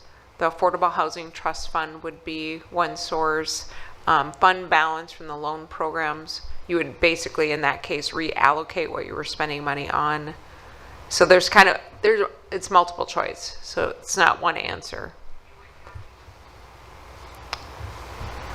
And I'm going to follow up, if I may, with, so as we look at the EIP fund review in front of us, you know, we've got development account, we've got livable communities, but we have the Affordable Housing Trust Fund, and we have programs identified there, but I believe that the programs identified there don't take up the whole fund balance, and you mentioned that as a potential source. So if we said, okay, we're going to take, you know, we're going to take a couple $100,000 out of there or something to, that we could do that, we could identify some money for the program with, we'd reduce the Affordable Housing Trust Fund, but we would not influence the levy. Is that correct? And do you have an opinion on that? Correct. So you wouldn't have to do that if you said Affordable Housing Trust Fund. Let me give you some numbers though. Please do. So there's 66 homes, 65 homes in the trust fund, or in the trust, I should say. 25 of those took advantage, so I'm just going to use round numbers. So if you had 45 homes and you wanted to get 7,500 available to all of them, that would be 337,000. If you wanted to do, let's say, half of them, that's 168,000. So, and that funding doesn't expire. That's not Right. money that goes away. That Right. can be kept in some type of time frame. All right, so we don't usually do this on the fly like this. But Councilmember Shack. Thank you, Mayor. I mean, to me, I think this is a worthy endeavor. I think we're kind of flying by the seat of our pants a little bit. Because we have this resources, we have the loan program balance, fund balance, we've got the Affordable Housing Trust Fund balance. It seems to me it would make some sense maybe to do very limited survey or outreach to the existing Minnetonka Homes Within Reach community to see if there's a need for this and what the level of need is, and then amend if necessary. I mean, we just did it on the Pathways program to really make sure we're making an informed decision about what the appetite for this is and what the and how much money we need, and we can address it that way. That would be my suggestion. And anyone else want to comment? Otherwise, I will say I like that suggestion. I mean, designing programs on the fly is probably not the way we want to do it. And we do have some fund balances to work with, but we're setting the preliminary levy tonight. We don't want to go up from there. We want it to be, ideally we want to go down from there, but if there's enough time between now and the final levy determination is made, we can probably move a few of the pieces around. Is that correct, Mr. Funk? Yeah, thank you, Mayor and Council. So tonight, the action is to approve the resolution, which actually approves then the 2026 to 2030 EIP, the Economic Improvement Program. Right. That's the action. The separate action later is the EDA levy. What I'm hearing you say is some potential interest in looking at that $7,500 program. If there isn't interest in increasing the levy to pay for that, being the funding source, then I would suggest, as I think Councilmember Shack suggested, bringing this back to either a future study session or another council meeting where staff could bring back more information, and then you can decide and have a more thorough and robust conversation on if you're going to implement it, how much, and where those funds are going to come from. Any comments, Councilmember Coakley? So when you say increase the levy, you're talking about the tax levy? Yes. I don't want to increase the tax levy. I was wondering if there was a way we can pull money from other areas versus increasing the tax levy. It sounds like there is. And so I think what Councilmember Shack was stating, if we could, well, because basically tonight if we approve it, then we don't have another opportunity at this. It's a kind of a done deal. Is that what you're saying? Mayor Wirsum and Councilmember Coakley, no, what staff is suggesting is, maybe saying it a little bit differently, is so tonight you're asked to do two things with the Economic Improvement Program. One is to approve the plan as it's been presented. And by approving the plan as it's presented, while it's approved, you can always come back and modify it and amend it. We do that all the time with the Capital Improvement Program. So in item 14B, you'll be asked to approve the Capital Improvement Program. That too gets amended throughout the year. So we start with an initial approval. That doesn't preclude you from coming back and revisiting it at any time. The second action you'll be taking tonight is later on is approving the tax levy for the HRA, which is the Housing Redevelopment Authority. That's a $300,000 tax levy. Historically, that's been what we've budgeted. We budgeted $300,000 in 2025. This fiscal year, what's being presented is $300,000 tax levy for the HRA for 2026. So you could increase the tax levy so you can go above the $300,000, but we would need to modify the resolution later for that action. What staff is hearing is that that's not the preferred revenue stream, so that action will come later. But again, you could approve the EIP tonight and always come back and amend it, whether that's between now and the end of the year or even into 2026.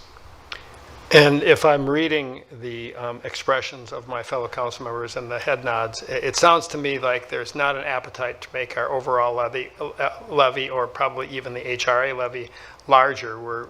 We feel like we're asking enough, but if we are open to moving things around because we think that Councilmember Coakley made a valid point, and if we can accommodate that through some further timely conversations and do it in an appropriate way, that seems to be the preference of the council. So I have a motion. Did I get that second yet? Councilmember Coakley? I'll second. All right, we've got a motion by Councilmember Calvert, and a second by Councilmember Coakley. Any other comments? We had quite a few. Ms. Larson, please call roll. Wilburn, Yes. Calvert, Yes. Romaili, Yes. Coakley, Yes. Foster Bolton, Yes. Shack, Yes. Grierson. Yes. Thank you all. So next, 14B is a resolution regarding the 2026 through 2030 capital improvement plan. And by the way, I apologize. I had an old copy of the agenda that had the years wrong. So when I introduced that last time, when I introduced the EIP, I read the wrong years, but I think I was corrected. So item 14B, and I will turn it over to Mr. Funk, and I think he will be assisted by Mr. Nelson. Yeah, thank you, Mayor Wirsum, Council. I'm actually going to turn it very quickly over to Mr. Nelson. I think earlier when I spoke with the mayor, I was going to introduce this, but we decided to change up the lineup a little bit, so I did a more overall presentation at the very beginning. So at this point, I'd like to just turn over to Mr. Nelson, and he'll go into more detail regarding the 2026 to 2030 capital improvements program. Thank you. Mr. Nelson. Thank you, Mayor. Thank you, council members. Before you tonight is the 2026 to 2030 or the 2030 capital improvement program. As Mr. Funk mentioned, we will need a motion at the end to approve this document as we did the EIP here as well. So the strategic, as Mr. Funk mentioned as well too, the strategic plan plays a vital role in the development of the CIP document, and it ensures that we provide safe, efficient, sustainable, cost-effective, and well-maintained infrastructure, equipment, and transportation systems throughout the city. Once the CIP is adopted, all the 2026 projects will be added to the 2026 budget, which will then be approved by the council in December. All the future projects within this document, 2027 and beyond, are plans that are subject to change and will be updated in future CIPs. So it's really, truly bringing, after this document is approved, bringing in those 2026 projects into the budget for authority to move forward with implementing those projects moving forward. So every CIP project they have within your document is assigned a priority. And so there are 3 priorities within the document. The first priority is public health and safety and to meet legal mandates. So anything that involves around health and safety of our residents in our city, that's a high priority for us and a priority number 1 for us. And the second priority is to maintain and improve efficiency of existing systems and coordinate with related projects. So this is to maintain our current infrastructure that we have, making sure that it maintains in good working order. And then we also coordinate with other jurisdictions as well too. So we coordinate a lot of times with Met Council or the county or the state on a number of different projects and such. And so we try to get our best bang for the buck on projects that involve multiple jurisdictions on that end of it.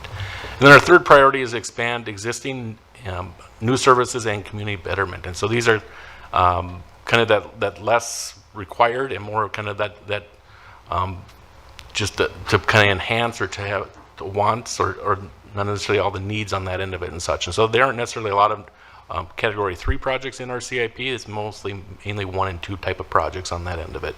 And obviously all these projects are within the constraints of limited resources. We only have so many dollars to go around. We have to prioritize what's important, and we for sure want to get those priority 1 and 2 projects done on the front end. And as Mr. Funk mentioned about the strategic plan, obviously our infrastructure and asset management is a big piece of our CIP. And then the financial strength is another emphasis too within our CIP as well.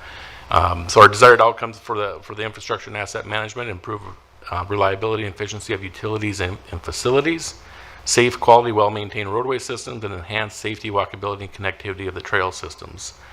And I'll kind of mention as we move into the financial strength of that piece, I got an example down the road of how we want to expand the sources of revenue for the capital improvement projects as well. That's one of our desired outcomes within this document. So a little bit of background on the CIP. The capital project improvements are projects that require acquisition, construction, or replacement of infrastructure or other assets. It's a multi-year program that allows the city to plan and for current and long-term needs. A lot of our infrastructure projects take years of planning on the front end of these before we can actually put a shovel in the ground. Project areas include buildings, parks and trails, equipment, technology, streets, storm drainage, and water and sewer utilities. And as I mentioned earlier, the CIP is not a budget. The budget will be adopted later this year, but all these items in 2026 will be brought forward into that 2026 budget for funding so we can move the projects forward in 2026. And obviously this is an integral piece of our strategic plan, the CIP is. And the council may recall back on June 16th, we did review the CIP. So we went through not necessarily page by page, but we had an opportunity to go through all the projects within the CIP, which there are over 100 projects in this year's CIP plan. Our CIP also includes an emphasis on environmental sustainability and our stewardship efforts. This was from a couple years ago. Sustainability is obviously one of our guiding principles, and over the years we hadn't necessarily called that out, and so we made a concerted effort to kind of distinguish which projects that have both a sustainability and a stewardship effort with some of our symbols within our document on that end of it and such.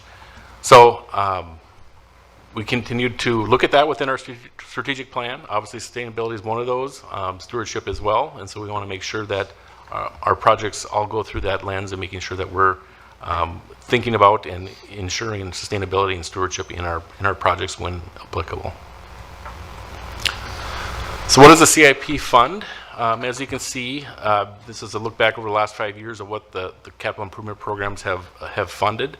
For 2026 to 2030, it's about $165 million worth of projects over the next 5 years. And you can kind of see how that's ebb and flowed over the years. In 2025, it was up to almost $212 million. There is a little bit of a caveat on why it dropped from 212 down to $165 million. There are a couple projects, kind of joint projects we have in the CIP that we pulled out the joint funding because they were substantial dollar amounts. For example, the Excelsior road project, rehab project from County Road 101 to Williston Road. That has about a $25 million or so Hennepin County contribution for that project. And so it kind of skewed the numbers a little bit to include their funding in this project. And then also we had a Three Rivers Park District trail along Hopkins Cross Road that had substantial funding. So we still show our share of that funding. We just pulled out their shares because it skewed the numbers pretty dramatically on that end of it, and kind of wanted to keep it comparing apples to apples here. So here's kind of a breakdown too between different categories of our projects. And so you can see between street improvement, they're the biggest section, that kind of light yellow color is 45.2%.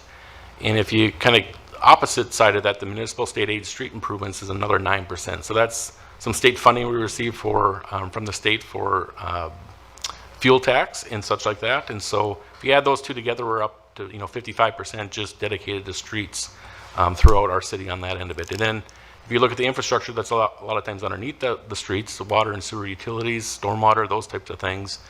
We have 13% for water and sewer sanitary, and another about 4% for stormwater. So, almost 75% of our CIP is kind of dedicated to streets and infrastructure improvements on that end of it and such. Then obviously parks and trails, open space, we have a big emphasis within the city on those items, and so those are a big part of our CIP as well.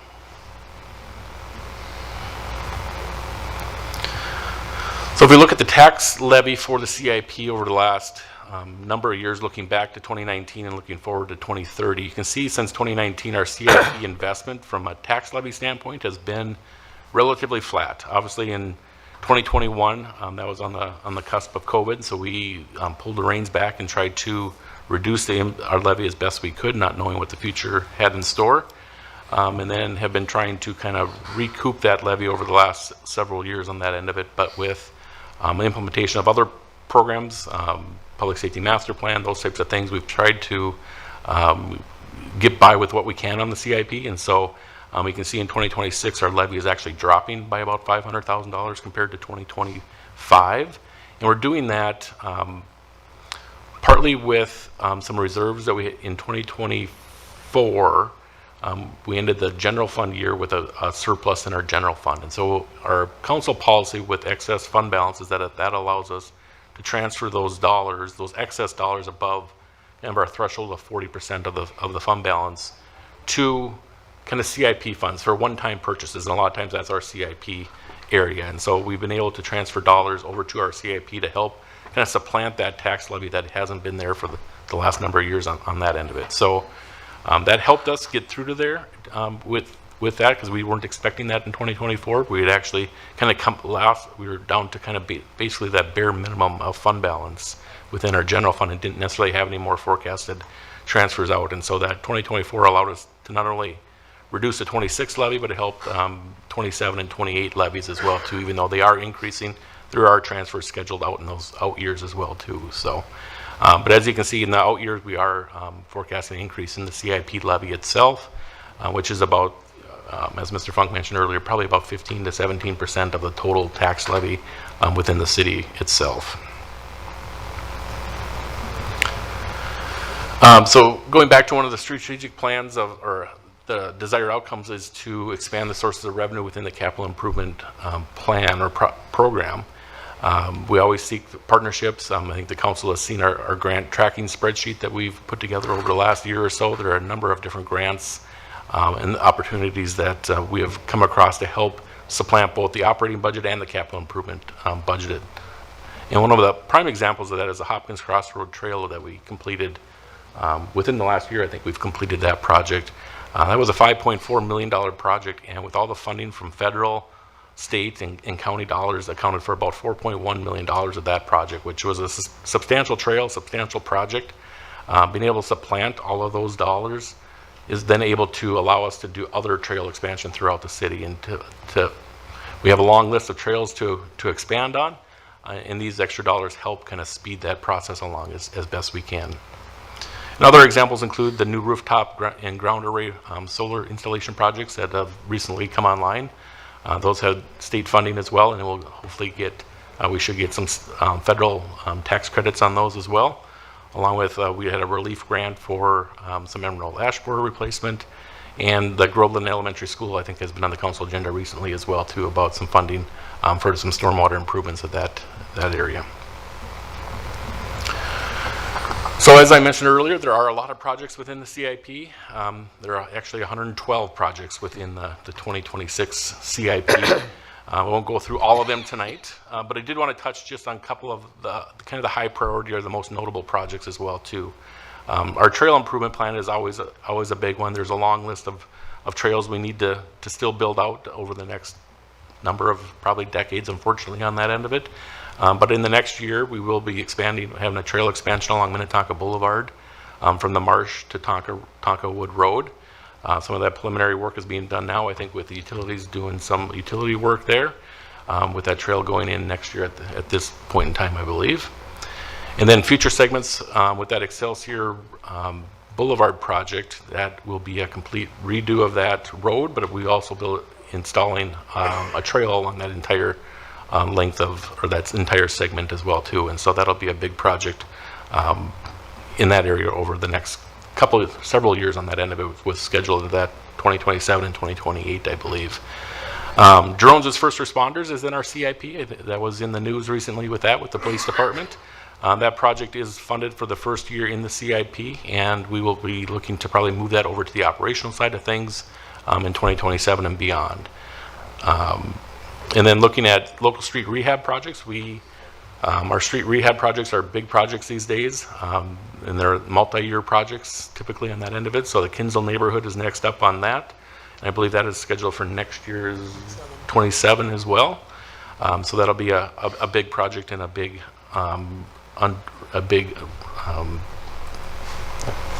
project in that area is what I'm trying to say on that end. With especially with water, sewer, and those whole things, it's very expensive and very time consuming.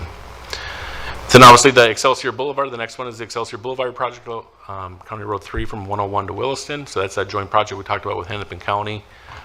There again, trail expansion, water, sewer, and stormwater, streets, the whole 9 yards being done along that span.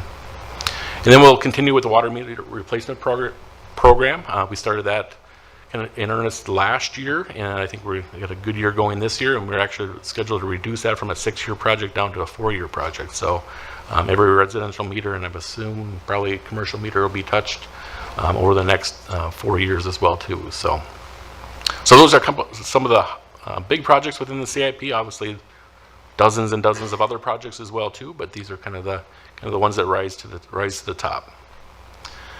So with that, I'll turn it back over to the mayor and council and for questions and comments. All right. Thank you so much, Mr. Nelson. And first of all, council, any questions on the CIP? Councilmember Shack. Thank you, Mayor. I have one question, and I talked with Mr. Funk about it a little bit earlier today. I'll just give one overall caveat, though, or thank you, which is it's a real testament to Public Works and the maintenance crew on their ability to keep up our fleet and our equipment in a way that has allowed us to really keep the CIP needs way down. So I'm so thankful for them. We've been able to delay some purchases for many years, I think, and that's really helped us out. So I appreciate that. I just had a question because we did talk about it in the study session, and I know it's been a topic from several people who have reached out to me, particularly in Ward 2 and the Cullen. Mike or Mr. Funk, could you just explain briefly about how that page is set up, particularly considering we do know that we didn't get the grant that we were hoping we could get relative to Cullen, and what the future kind of next steps would be to get that kind of vision completed? Mr. Funk? Thank you, Mayor, Councilmember Shack. I'll give a brief overview, and then if I lean on Mr. Manchester if I miss any important points as well. His team has been instrumental in this project to this point. So with the project page that Councilmember Shack is referring to is for the Collin Lake wish we had a Collin Lake, I'm sure, for the Collin Nature Preserve. So with the Nature Preserve, there was a identified future capital improvements. And from a timing standpoint, what happens first is we go through master planning. And so we go through a master planning effort. And as you know, council, when you go through a master planning effort, we really get into details about what projects could occur in that area. So in regards to Cullen, there's been, I think, anticipation of a parking lot. There'll be eventual trails through the property, perhaps some sort of restroom facility, but it has not been fully identified. And so that planning process is underway and it's starting. But ideally from a project management standpoint, you would go through a planning process first, identify the projects, and then you seek and secure funding for those projects. That being said, we had a real good opportunity for grant funding. There was some opportunities to pay for some of those improvements. So we have not yet gone fully, as I mentioned, through that planning phase. However, we don't like to pass up an opportunity for grant dollars if we can get them. And so that with that project page, we identified that the main funding source would be grants. And so ideally, if we would have got the grant, we would, you have some timing aspects with getting grant dollars, so we still have that planning effort play out, but knowing we had grant dollars secured for a potential project. Because we haven't received the grant dollars, we're still going to proceed with the planning phase, still identify what projects are going to be implemented or approved for Cullen, and then once that happens, we're still keeping the project page because we'll need to identify then a future funding source. So I think the bottom line is, and that full answer is, the project isn't going away. We certainly didn't, unfortunately, get the grant funding. We're aware that we're going to continue with the planning efforts and then identify those future projects and then eventually attach a funding source to it. We'll look at future grant opportunities, and if there's an opportunity to write a grant next year, we will certainly do that as well. And then I turn to Mr. Manchester if I missed anything in that explanation. No, I think Mr. Funk covered it well. Very good. Thank you. Any other questions? Councilmember Calvert? I actually forgot to ask this question earlier today. So in learning about our just regular fleet vehicles, we have really done a great job in increasing the number of electric and hybrid vehicles. And the background report talks about that the vehicle purchases are reviewed annually for EVs and hybrid options. And the federal policies about rebates and this and that and the other has changed. Is there any thought that it's going to be harder to keep, as we replace our fleet vehicles, or is it just kind of going to be the same as it's been, or what are the thoughts? Mr. Funk or Mr. Manchester, excuse me. Yeah, I can take that. Councilman Calvert, Mayor and Council, we, will continue to track it. There has been some rebate changes recently, and so, we'll continue. Every year we have a specific number that comes up for replacement, and so we'll look at them individually and see what we should replace them with and the cost and everything that goes with it. But there were some tax changes this year that certainly would change the price, but we haven't seen the state contract yet on what vehicles are available and what those prices will be. So, there could be a change to that as well. It could be very positive based on what's available. So we'll just continue to track it and see what those numbers are. Go ahead, Councilor Calvert. Thank you. And I just, so as many of you know, my day job is at the City of St. Paul, which is still recovering from a cyber attack. And so I just wanted to say that I am very glad to see that we have money set aside for overall business resilience for cyber threats. And I will just say it is any amount of money we spend on this is money well spent. So I just wanted to mention that. Thank you, Councilor Calvert. Any other questions, council members? Councilor O'Malley. More of a comment. I'll just restate, not that I'm asking for funding, but Mr. Funk and I had spoken this morning about going forward in the future and just putting a marker down on that as ways that we can look at somehow tracking our climate action adaptation planning and kind of how we're looking at kind of our CIP and EIP, but mostly CIP through that lens as well, and figuring out how we're going to wrap our arms around and start forwarding those initiatives going forward. So I look forward to kind of discussing that and advancing that over the next year, even though it's not, we didn't have time to get it done this year. All right. Other comments or questions, Council? I've got one and a little bit of a comment to follow up on Councilor Calvert's comment. As I look at the CIP property taxes bar graph, we've really been kind of bouncing around, but basically our expenditures for the last 6 or 8 years have been basically $10 million roughly, and it's bounced up and down. And then we look at the out years, and it's going up to close to 13.75, something like that. And I don't need a commitment, but I also know that I've been doing this long enough that I know that as we tighten the numbers down, some of those longer bar graph numbers kind of get a little shorter as time goes on. And was just wondering if my impression on that is correct, and we anticipate in those out years that we might be able to trim that, because that is a fairly, if we compare 2026, which we know is a lower year, but take it out to 2030, that's a pretty hefty increase. And I was just wondering if we have some, not a commitment, but some enthusiasm for maybe sharpening that pencil a little bit. Mr. Funk or Mr. Nelson, anyone? Yeah, I'll start. Mayor and Council, then Mr. Nelson can also weigh in and look for him to weigh in. So Mayor, Council, to your point about capital improvement planning, I think as I noted earlier, and I think it's just worth reemphasizing, one of the things that I think the city does a really good job at, and I say that not trying to pat ourselves too much on the back, but really what we're good at doing is long-range planning. We do that in numerous documents, whether it's the conversation we just had on our economic improvement plan and even with our capital improvement plan. So, and really what staff tries to do, and this does again tie back to our one of our pillars in our strategic plan, that's asset management. And so we really want to be thoughtful about all of the assets we have in the city. So our plan is robust. I mean, it goes without saying there's a lot of dollars in our capital improvement plan because it looks at replacing everything from radios in the police department to squad cars to fire trucks, assets that we don't see every day, such as water and sewer pipes, and roadways, of course.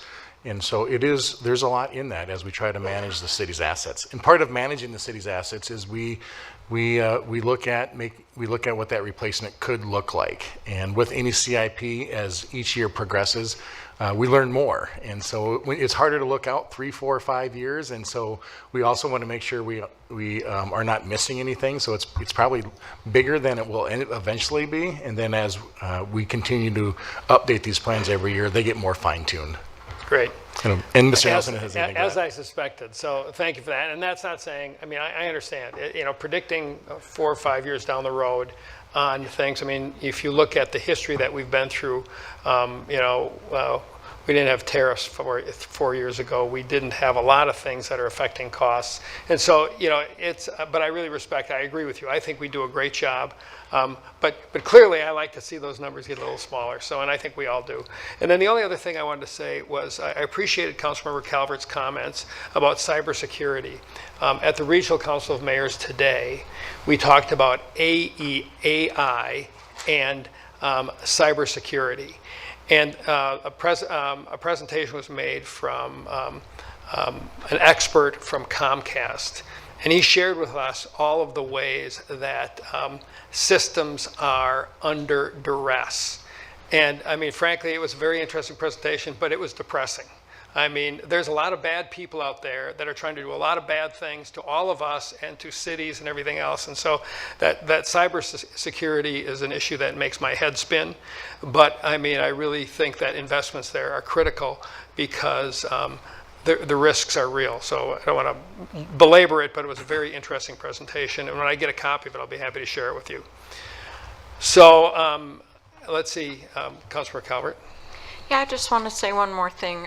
We do get a few comments. It was relatively quiet on my email this year, but people ask what we say no to, and if you want to see some of the things that we've said no to, this is actually the section. And we do have a lot of needs. We also have a lot of wants, and instead of just forging ahead with everything we want and even everything we need, we've spaced things out, including looking at public safety facilities, just looking at our ice arena and our public works facilities, our roofs, the marsh. There are many things that we could just spend money on, and we could just continue to do it. And I just want to thank Public Works for their creativity and resourcefulness. I know that Councilmember Shack was talking about our fleet, but I mean that goes for everything that Public Works works on, and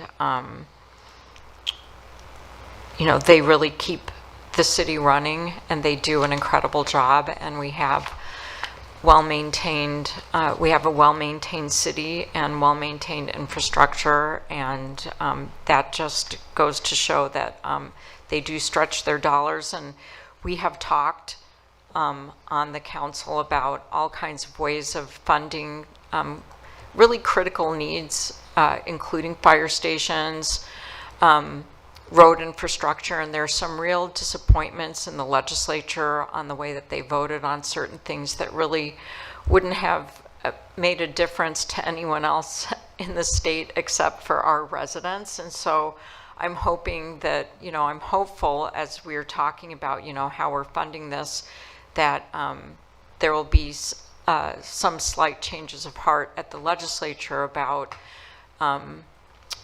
the way TIF funding, if we need extensions for that, or bonding, how they look at bonding bills, so that we have, or even sales tax, but just making sure that cities like Minnetonka, who have been a net exporter of taxes around the state, can get their bite at the apple and find ways of supporting our own infrastructure. So I think that there are opportunities out there, and I know that as demonstrated by the Hopkins Crossroad Trail project, we have a wonderful staff that goes after every grant dollar they can, and I know that we'll be able to find some money to take some of the pressure off of that upward chart that the mayor was talking about. All right, Mr. Funk. Yeah, thank you, Mayor and Council. Just to add on to what you're saying, I think, in terms of that upward trend, just keeping in mind, and for anyone again that's listening, and even for you too, Council, I think, because we've talked about this in past study sessions, inflation's real, and I think we know inflation is real, and so when we do our forecasting, when we look at equipment, and Mr. Nelson mentioned projects, and yes, projects is the biggest piece of our CIP.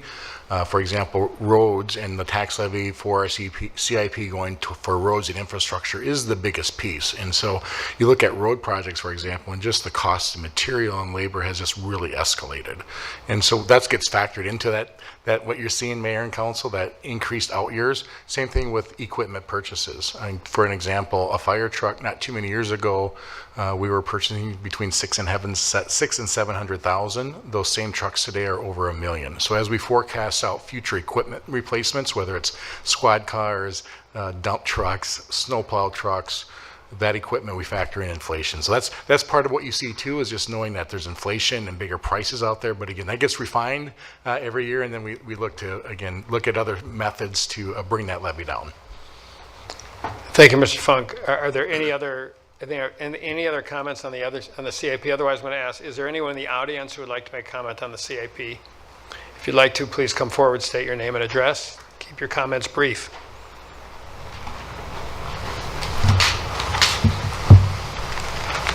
Good evening. Hello, council and staff. Jonathan Kent, 14513 Moonlight Hill Road. And I had an interesting conversation with a gentleman who was sitting in the audience, Dave Paulson. I believe he sent some information via email. I realized that was, I believe, earlier this morning, so wouldn't expect there to be a response just yet to that. But I did want to call attention to a couple of matters that actually directly relate to what Mr. Funk was speaking to, and actually speak to quite the contrary to the point he was attempting to make, which I think is an important one. But essentially, as I understand it, and I am essentially speaking on Dave's behalf because he had to leave, and I think this question has been raised specifically at some number of months ago at a meeting that Dave was at, but asking the council and staff to look into the historical rate of the tax increases that the city continues to lean on relative to things like consumer price index and price indexes in general. And the question that continues to be unanswered, and I would love to be wrong here, and for ideally Dave to be wrong, is where that is factored in any of this discussion. And yes, prices do go up, but what is that relative? For example, this year there is an increase in inflation, and then relative to the total increase percentage-wise of the overall tax of levy, what is that ratio, and where is that discussion? And I would like to personally add that if you look, and hopefully I don't know if the camera can show, there's almost crickets in this audience as you're speaking because nobody is here, essentially. And no disrespect to the folks who are here. Really appreciate you making the time. We're all busy. But if the city is truly committed to having a robust discussion, a word that I hear a lot, and I think that's well intended, but there needs to be more participation. And of course, you can't force people to come to these things. But in my humble opinion, you may want to consider insisting that there be a resident quorum. If you have your own council quorum, why not insist that if there aren't enough people here, at least given an opportunity to speak or watch, then don't have the meeting, because you may as well just have this meeting in private and put out a recording, because it's frankly, a lot of it is rather performative. So I don't mean to disparage real hard work. I think there's a lot of efforts to try to engage the audience, but the reality is, if you continue, and this is a question that Dave raises, where in the last 20 years has there been a sustained or decreased amount in levies, when if you go knock on doors, and many of you sitting before me are doing that, and that's great. And the thing that I continue to hear as I talk to fellow residents is they don't want to see their taxes go up, and yet that is the overall outcome. So thank you for your time. Thank you, Mr. Kent. Is there anyone else who'd like to make a comment on the CIP? All right, seeing no one, then I'll bring it back. May I just turn that off? Excuse me. Look for a motion on the CIP, or any further comments that anyone would like to make.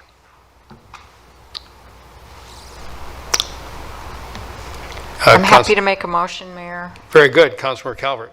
Hi, I'd like to make the motion to adopt the resolution approving the 2026-2030 capital improvements program. Thank you, Councilmember Calvert. Councilmember Shack. Thank you, Mayor. I'll second. All right, we've got a motion by Councilmember Calvert and a second by Councilmember Shack. Ms. Larson, please call roll. Wilburn, Yes. Calvert, Yes. Romalee, Yes. Coakley, Yes. Foster Bolton, Yes. Shack, Yes. Weirson.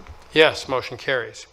So the next item on the agenda is the preliminary levy conversation. We're going to take we'll take a 7-minute break, then come back, and we will deal with that final business item. So thank you all.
I said we'd continue. I thought, well, we'll do it when the big hand is on the floor, and it's on the floor. So we will we'll get continue. Our next item is item 14C, which is items relating to the 2025 preliminary tax levies and the 2026 preliminary budget. Mr. Funk. Yeah, thank you, Mayor and Council. Turn it over to Mr. Nelson. So this is the third part of tonight's presentation, where we'll dive a little more deeper into then our general fund operations and a couple of the other levy implications regarding that. So with that, I'd really like to turn over to Mr. Nelson for his presentation, and then of course we'll both be available at the end. So with that, Mr. Nelson. Thank you. Thank you, Mr. Funk. Mayor, council members. So before you tonight is three separate motions for the 2025 preliminary tax levy, which is collectible in 2026, along with the preliminary 2026 budget, and then obviously consenting to the EDA, Economic Development Authority budget as well on that end of it. We often talk about the 2025 tax levy collectible in 2026. We often refer to that as the 2026 levy, even though it is technically levied in 2025 for collection in 2026 is the official terminology on that. So it gets a little bit of wordy on that end of it, but for kind of shortness, we often call it just the 2026 levy, because that's the year we're talking about for collection-wise on that end of it.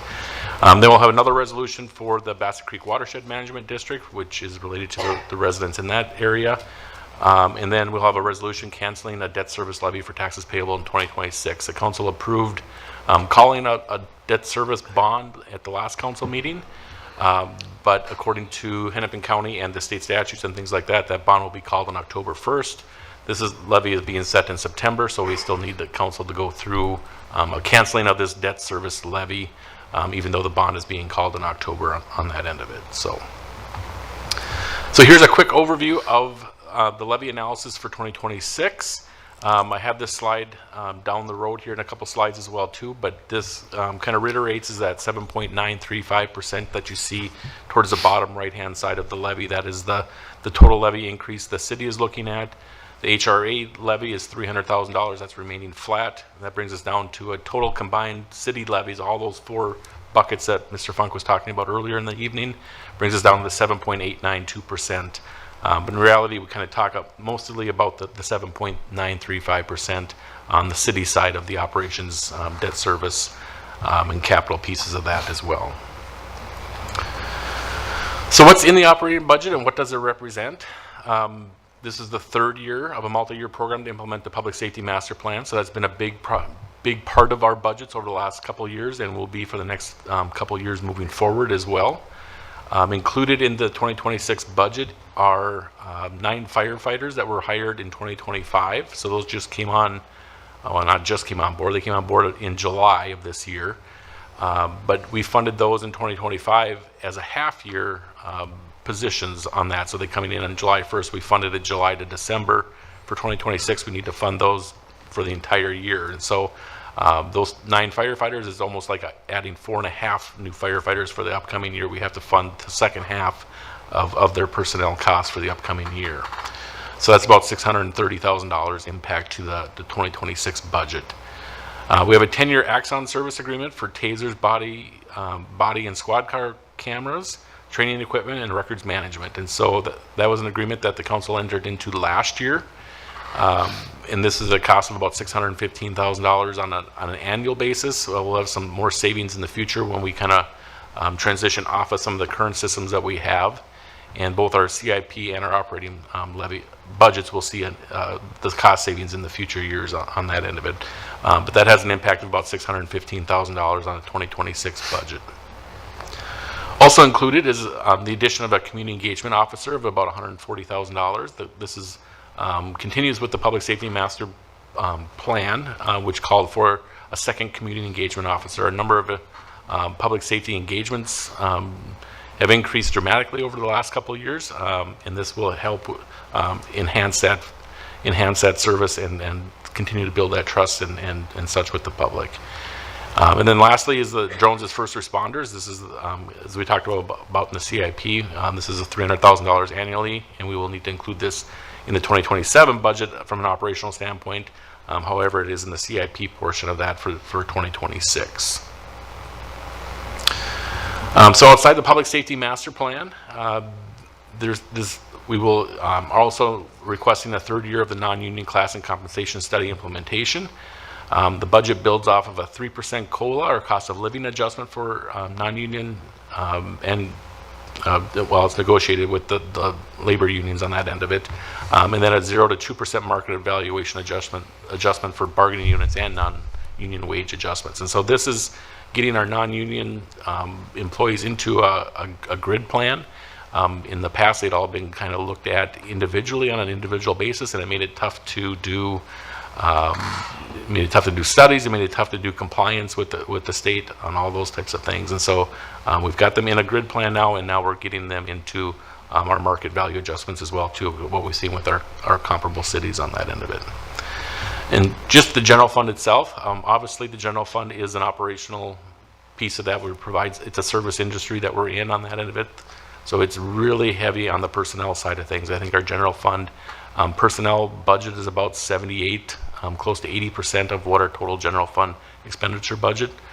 Well, there it is in the third bullet point, I guess. 78% of the general fund is related to personnel costs on that end of it. Health insurance for 2026 is coming in at 8.9% increase. I think I put probably in the council report that anything under 10 is a win these days, but that is truly the case. Unfortunately, we've seen a number of years where we've had double-digit increases on that end of it. We have other communities or other cities that are experiencing even in the 20% increase of health insurance. And so 8.9 is good on that. We do split that increase between employees and the employer. Typically, that's about a 50-50 cost share between the employees. And just the city portion of that alone would be about $480,000 across the city. And then new for 2026 is a new Minnesota Paid Family and Medical Leave Act. So this is required to be implemented for cities and businesses across the state January 1st. And so this is an impact of about $150,000, and this is a cost share piece of it as well. We are splitting this between the employee and the employer at a 50-50 cost share again on that end of it. And then we have one additional FTE request within the legal department, and that's for a paralegal to assist with increase in both our prosecution and civil caseload, which comes at a cost of about $115,000 a year. And that really is to help supplement some of the increase. As we've been expanding our patrol division, we've seen an increase in caseloads on that end of it, and so our legal department is seeing an increase in their caseload and really needs an assistant to help with those prosecution services on that side of it. This isn't included in the public safety master plan piece, or that percentage of what we dedicated to say, hey, 2.6% is what we're dedicating to public safety in the levy. This is not included in that. The public safety master plan didn't necessarily call for an increase in our legal side of things, because I don't believe it necessarily looked at that facet of it. So this is kind of within our general operational levy increase request for the year. And then lastly, within the budget request or the levy request is some facility improvements for both some community facilities along with a satellite fire station as well. Back in May of 2024, the council approved the community facilities study where we looked at a number of the community facilities, the Marsh, Wilson Center, Community Center, Glen Lake Activity Center, and such like that. And at that point in time, we had decided let's look and add 2% to the levy at last year at this point in time, or actually it was at the study session in August of last year. And that's where the council decided that it was too much with the public safety master plan along with this to do everything all at one time at that point in time. So we put that kind of on hold, and so when we reviewed that with the council again in May, and there seemed to be a little consensus to look at taking down the Glen Lake Activity Center along with doing some remodeling work here at the community center as well. And so we had looked originally, right before we purchased the Marsh, we had actually gone out for bid, and we had, I don't remember if we had accepted bids or not, but we had received bids anyway on remodeling the community center. And I believe that was in, upper twos, the low $3 million range of what that remodeling project was.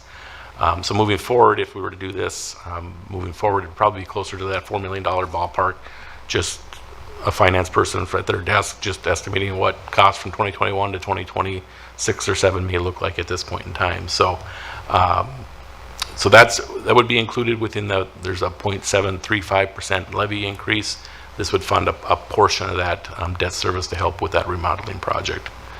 Then we would also look at satellite fire stations. Obviously, as we convert more to a full-time career fire department or a combination department, we need space for firefighters to work out of. And so right now we have firefighters out of Station 1 here in the city's Civic Center campus, along with Station 5 just came on board with 24/7 firefighters being housed at that location as well. And so as we look to continue to add additional full-time firefighters in the future, Station 2 is probably our most immediate need for the fire department at this point in time.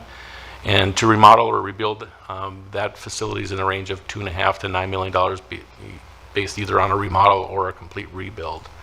As Mr. Funk mentioned earlier, we did put in a request to the legislature for state bonding for 2026 session, and so we put in a request for a little over $5 million to help with a 50-50 cost share at that for that facility.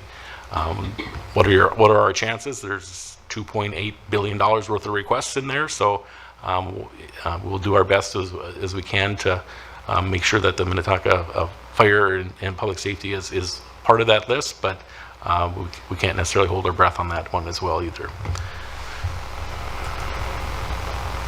So looking back at this slide here again, so looking at the breakdown, so we have 7.935% levy increase across kind of our general operational debt service and capital pieces of that. Our staffing and COLA, that was at $1.4 million, as we mentioned earlier. That's 2.6% of the levy increase. Health insurance, that's another 0.9% at that $480,000. The Minnesota paid family medical leave is 0.3%. And then the new paralegal position is the 0.2% in there. So that gets us to 4.8%, kind of within our general city operational pieces of that. The very top line is at 0.8% of kind of our COLA adjustments for other services and charges, supplies, those types of things. Minor increases for such ancillary items on that end of it. And then we look at the next line item is Ice Arena and the Marsh. And so historically, the Ice Arena, we have been transferring dollars over to the Ice Arena on an annual basis from the general fund. We've been transferring $100,000 over the last several years on that end of it.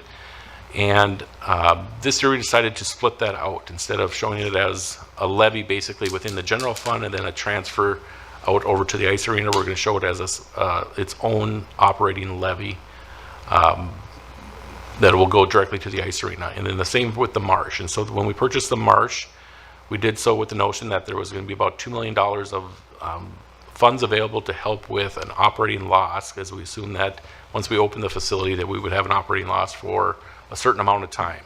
Originally, we estimated that would get us through, I believe, 2 years, which would have ended, I don't know how many, we've been open 2 years in May, so it's the end of this year would be 2.5 years or so. We're actually projecting that that original $2 million should get us through part of next year. And so I think right now we're estimating we're losing about $300,000, $350,000 at this point in time for this fiscal year.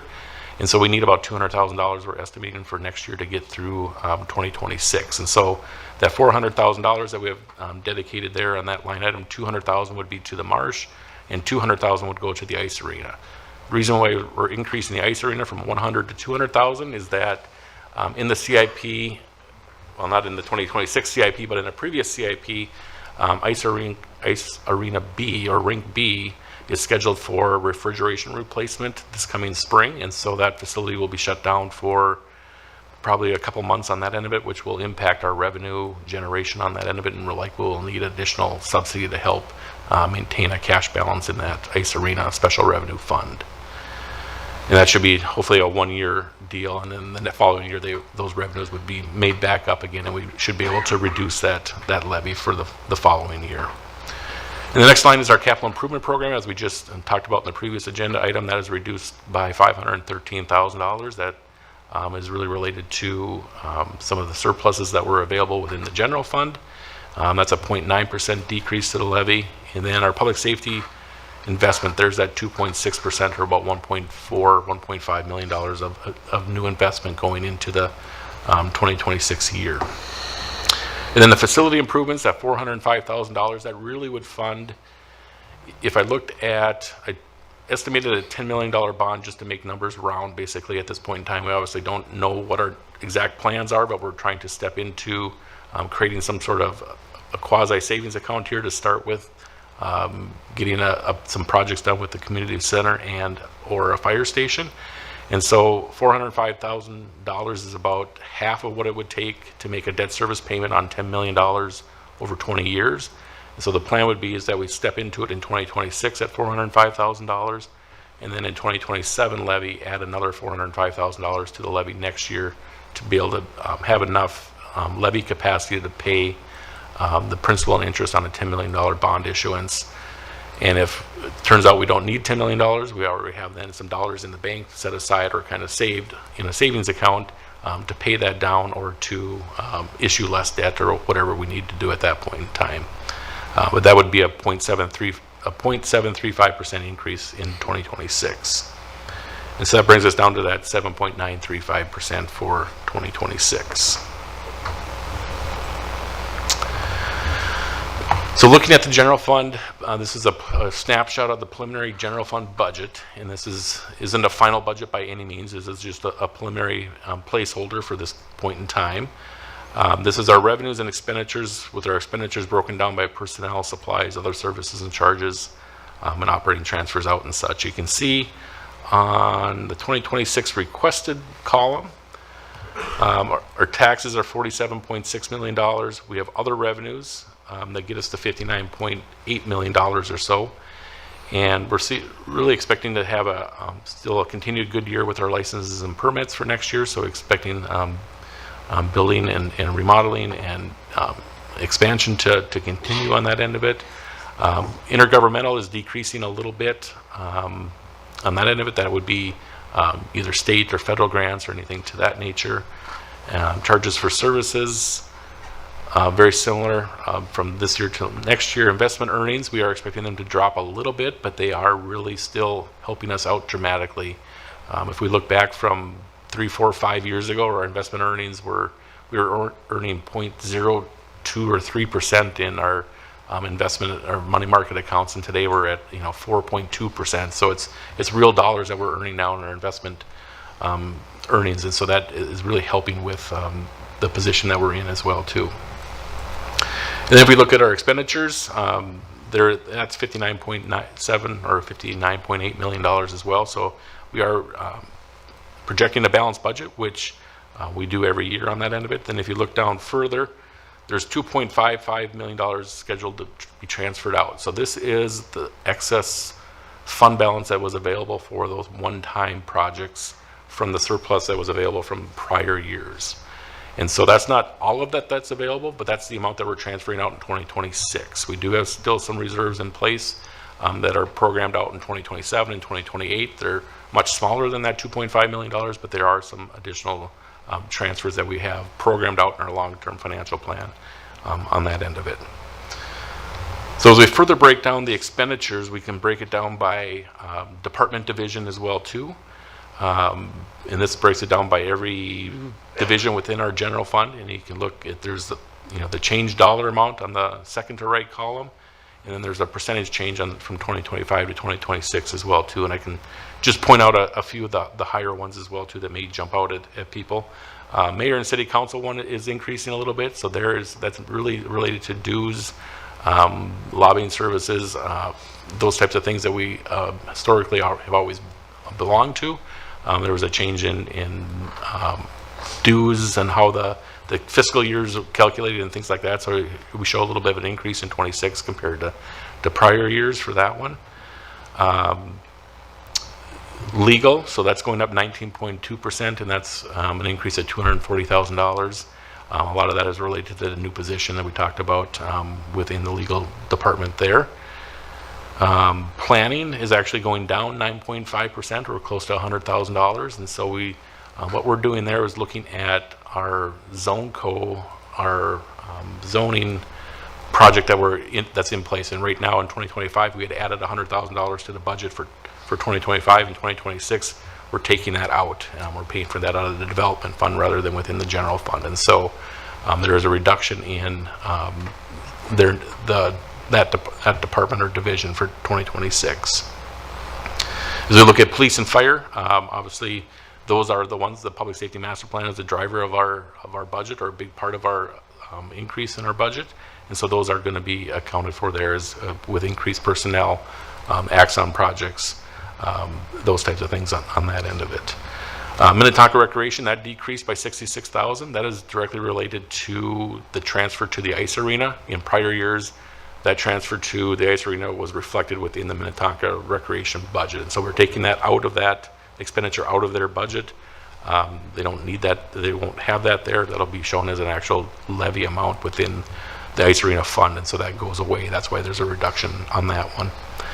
Same kind of holds true for natural resources. That one decreased as well. Well, in reality, what happens there is that there is a big grant from the state in 2025, and that grant is no longer there in 2026. So the revenues, well, a lot of our grants, we were just looking here at the expenditure side of it, but there's a lot of revenues that are associated with these expenditures as well within these departments. Natural Resources receives a lot of grants. Those grants are reflected in the revenues up above. And in here, 2026, they are expecting a reduction in that grant that they would receive compared to 2025. So then we look at communications. That was an increase of about $170,000. There is a public information officer that the police department had been paying for in previous years in 2025. That position is supervised by the communications, our communications supervisor. So that position, we moved it over the funding to under the communications division rather than within the police department to make it the services align with where the personnel are accountable for on that end of it.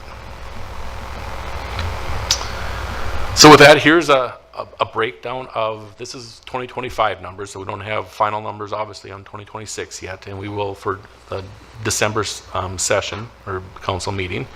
But you can see that public safety is a big portion of our general fund and our operating budget. If you look at it, there's $24.3 million that are dedicated to public safety within our general fund piece of that. And it doesn't necessarily take into account the CIP as well too, that has a big piece of that.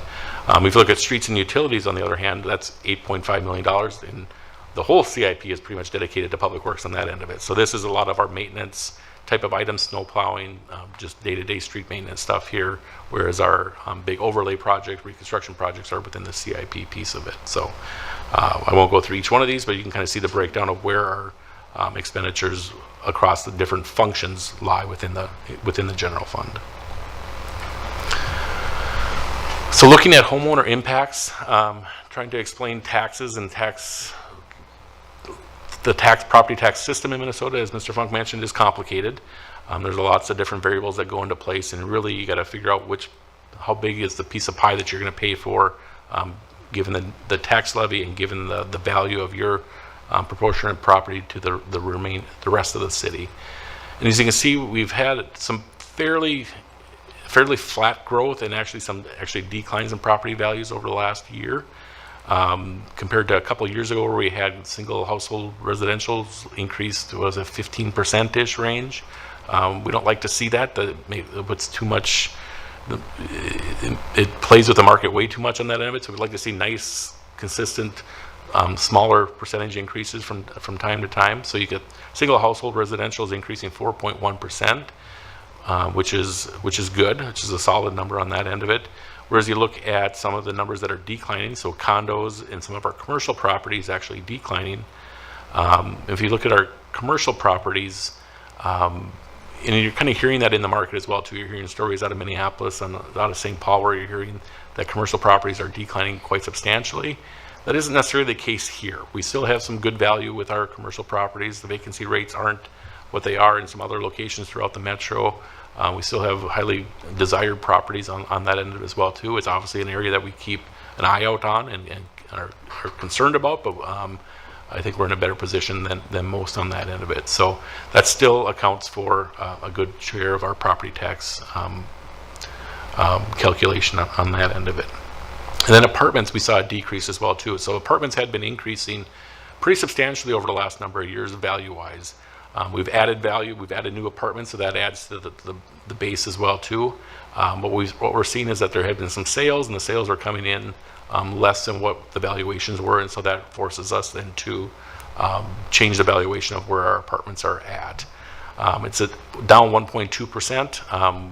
Fortunately, we do add to our apartment base as well too. We've got some projects that are in the works and we've added recently as well, so that helps with that, but that's something we're keeping an eye on. But with lower values in apartments, it probably helps with maybe rents as well too, that it doesn't keep escalating rents for people getting into apartments. So hopefully it's maybe stabilizing a little bit and we kind of see that flatten out, and maybe not decrease, but maybe not jump as high as it had been jumping out over previous years.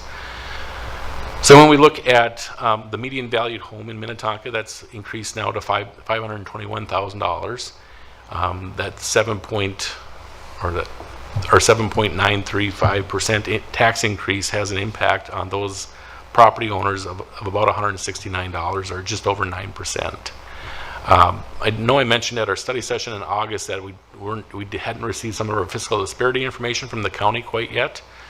Sure enough, it was the next day I think I received that information. So I did input that into here and did update these numbers. And so from the same slide from a month ago, that it had a small impact. So our fiscal disparities with our values being stable and declining a little bit, some of that fiscal disparities distribution is getting larger for us compared to what it had been in previous years. We're still a net contributor to the program, but we're contributing a little bit less than what we had contributed before. So that changes the percentages of our property tax liability on that end of it. So for instance, that first line item on the median valued home is 9.06%. When I first did the calculation, it was about 9.56, so it dropped at about 0.5% or so. It's not a lot. It's literally, it was like $11 or something of that nature, but it's better than the other way around, I guess, as well on that end of it. And that holds true for the 25th and 75th percentile properties as well too. The 75th percentile, the dollar amount was a little bit more, but it was still about 0.5% change on that end of it.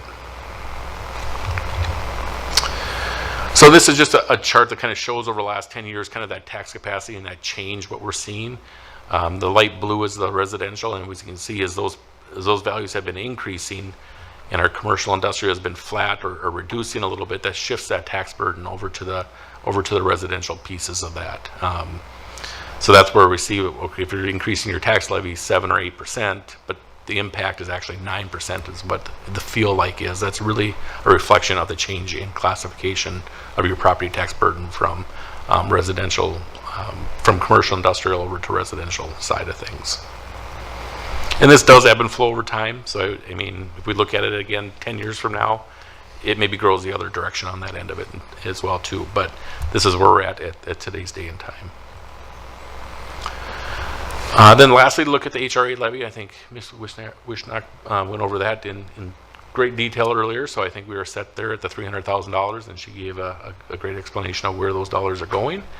And so with that, I'll get one more slide here on kind of our communication and feedback. Mr. Funk showed a slide earlier that all our communication methods.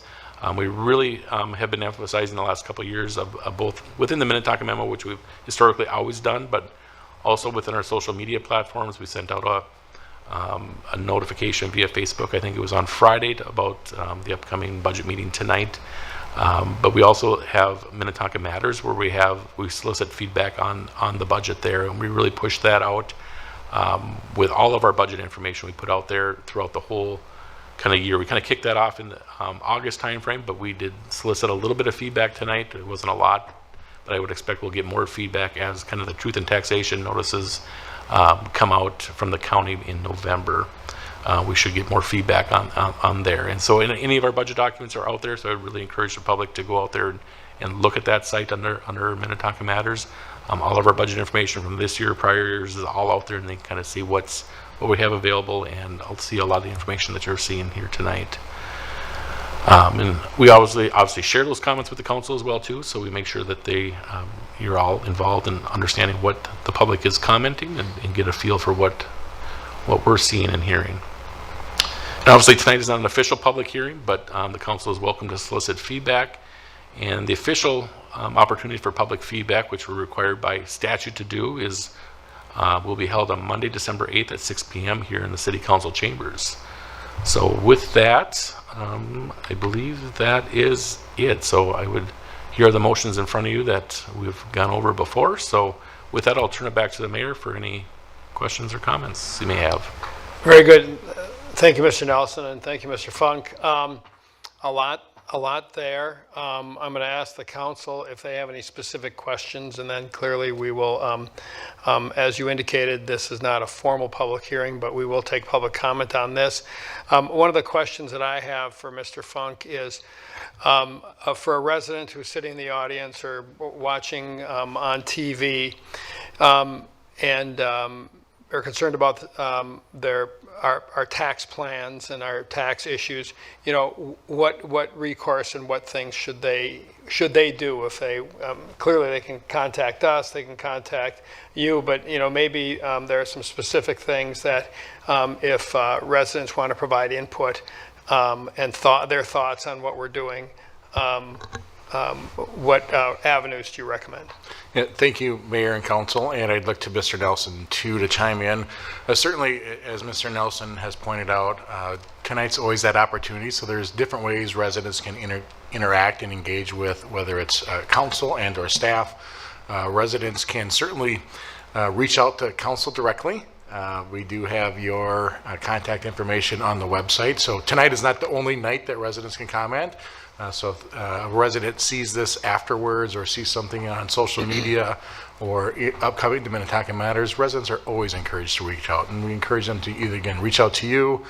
They can certainly reach out to Mr. Nelson or myself. Be happy to answer any questions regarding the budget, the tax levy. So that's one method. And then beyond tonight, as noted very early on in my comments, we do have other study sessions coming up. So we do have the November study session. That meeting is open to the public, where we still will be talking about other elements of the city's budget, unrelated to taxes, but nonetheless, these are all connected in some way.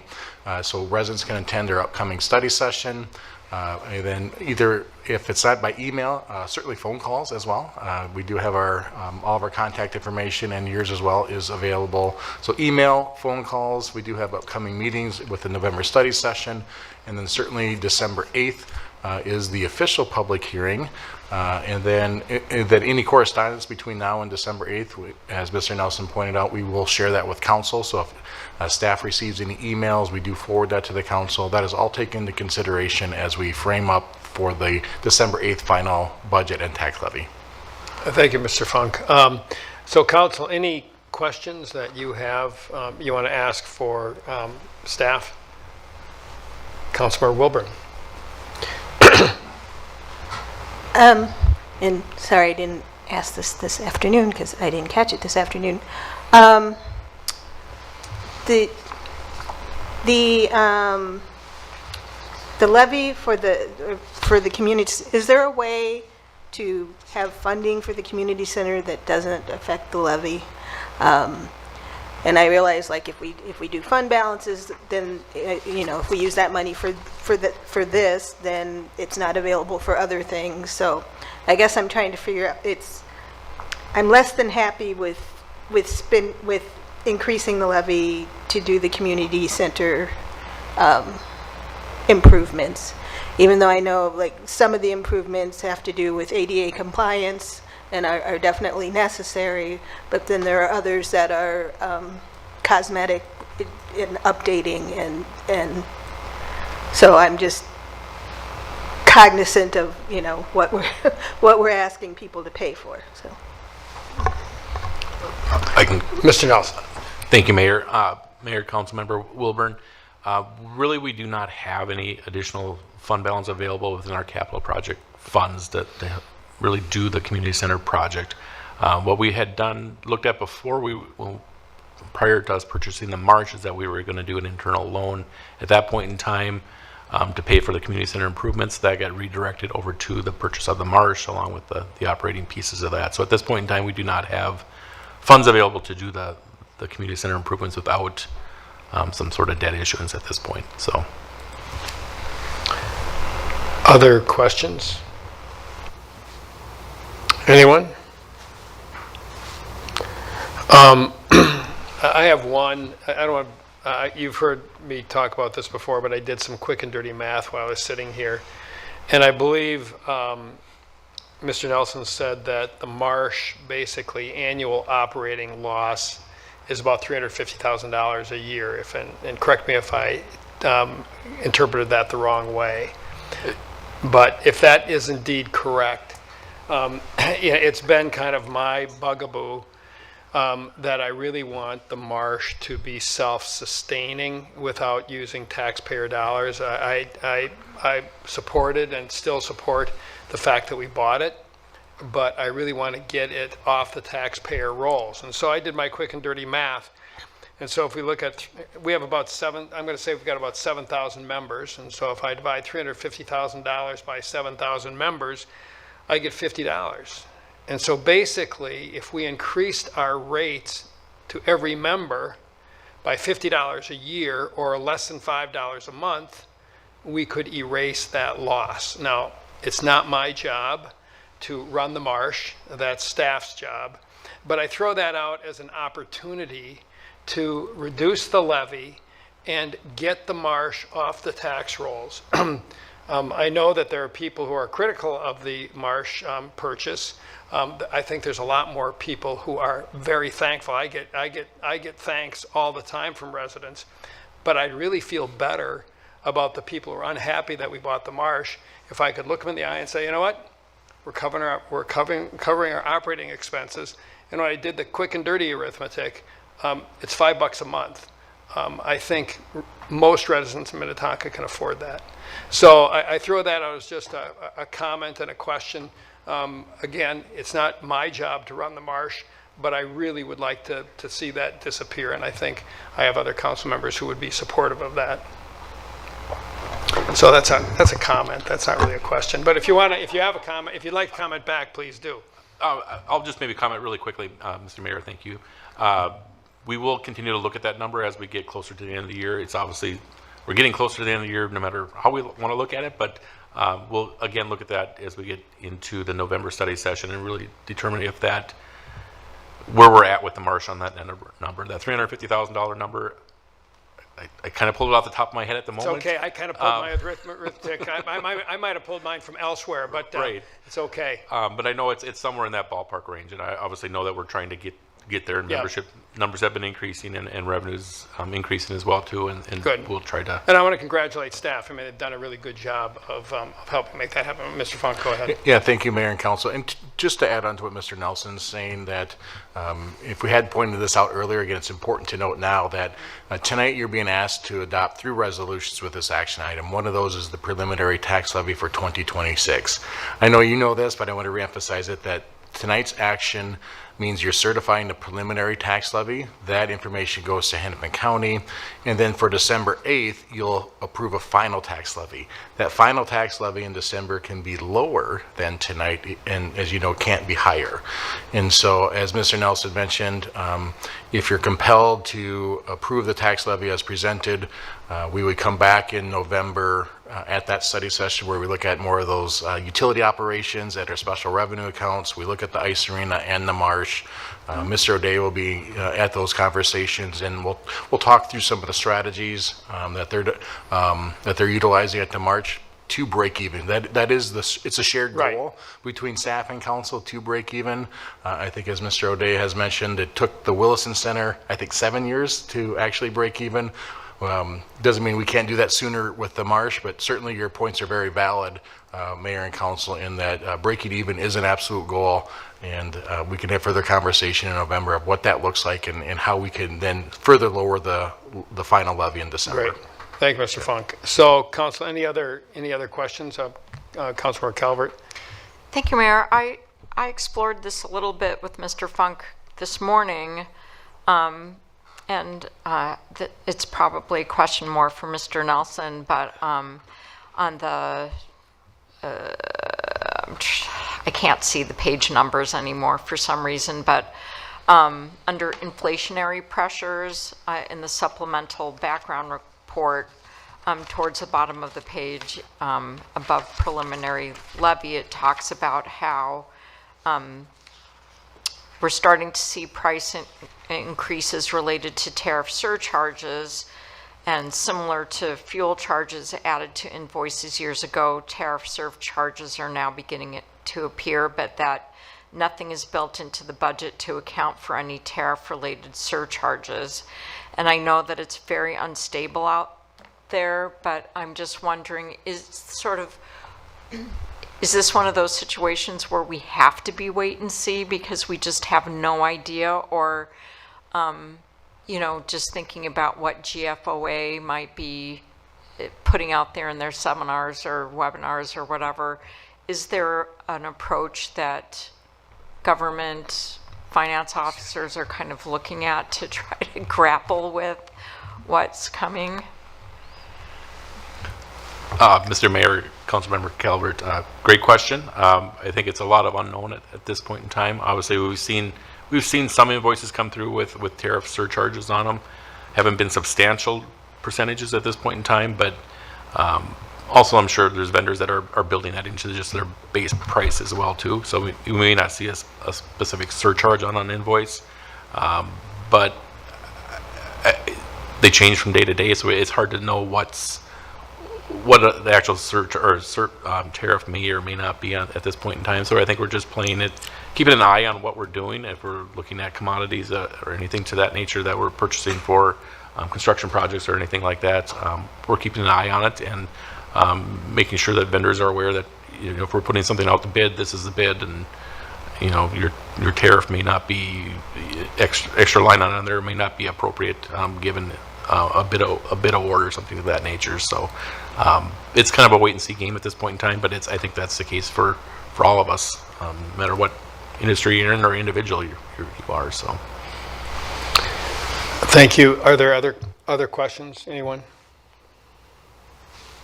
All right, then I will look to our audience to see if they would like to come forward, and anyone like to make any comments or have any questions, but basically comments on the levy, the proposed levy.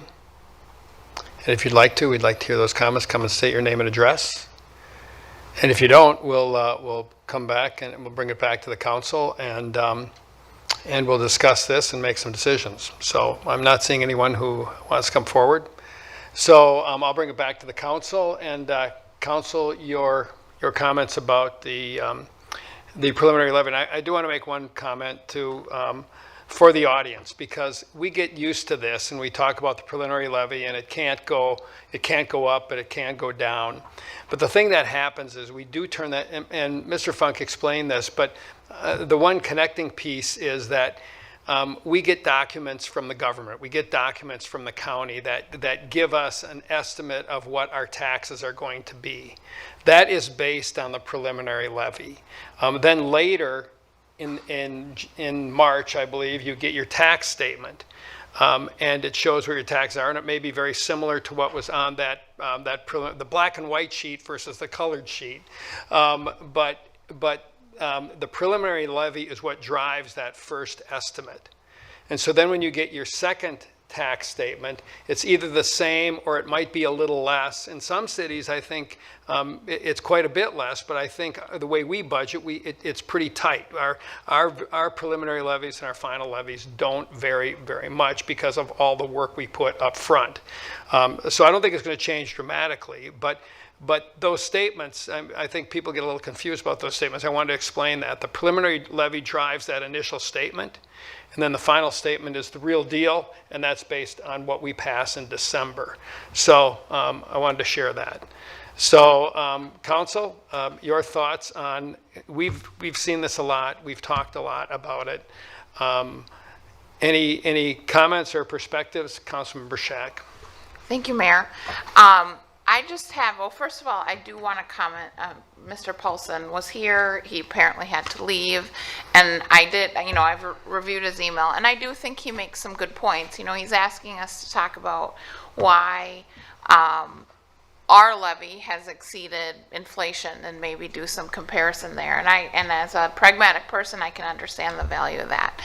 And I think there are, I don't have the analysis, but what I can say is there are pressures on the city in a way that,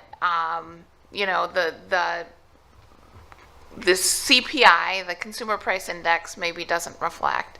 And some of those things, I'm not going to probably be able to give a satisfactory amount of information that Mr. Paulson's looking for, but as we look at this document and the levy that we're being asked to consider tonight as preliminary, there are three things that come to mind for me, and I think it's really important. One is, as a city, we were built in, the 50s, 60s, and 70s. That's when most of the city was developed. That means that a lot of our roads and our infrastructure are requiring replacement now in a way that, say, Eden Prairie, which we're very jealous of because they've managed a much lower levy, is not experiencing yet because they're a newer city. And that isn't really taken into account when you look at inflation. That's replacement all at the same time is expensive, and we're trying to manage that. And obviously, I'm not going to spend a lot of time talking about the public safety master plan because we have talked about that. But the alternatives, I think, are grim, and that's, we've looked at response times, and we've looked at some of the issues that we have. We had a council chamber full of people asking us to address crime. I think it was 3 years ago, and some of the changes that we've made in the spending that we've done is a reflection on that, and that's not obviously included in the CPI. And then lastly, things like being a leader and having some of the most experienced staff, that costs us money. And I think with that, as Councilmember Calvert talks a lot about the doors that she knocks on, and I don't talk about it as much, but the one thing that people say is they really love how the city is run, and they really like the amenities that are provided. And I'm not naive to think that that doesn't cost us some money as residents. We could choose to be a different type of city, which would be one that didn't provide trail connections and didn't provide a robust park system. We've decided to do that. So I feel proud of it. I would like to see the levy come down. I think if I went through with and we have gone through with a fine-tooth comb, I don't see more than a little question here or a little question there. It is all very much justified expenses. So hopefully we can find some improvement over the course of the next several months, but I'm not delusional. I don't think we're going to get it down by a couple of points. I mean, it'll be marginal, but I want the community to know we are listening. We do hear you, and we're trying to balance these things that I talked about with making responsible decisions on behalf of people with fixed incomes and who are paying the taxes, and we're paying the taxes too. And I have a taxpayer at home who would love to see the levy go down as well, but he's got to kind of shut his mouth. I think that particular resident can keep his comments to himself. Thank you, Councilmember Shack, and the unnamed resident. Let's see, other comments? Councilmember Calvert. Thank you, Mayor.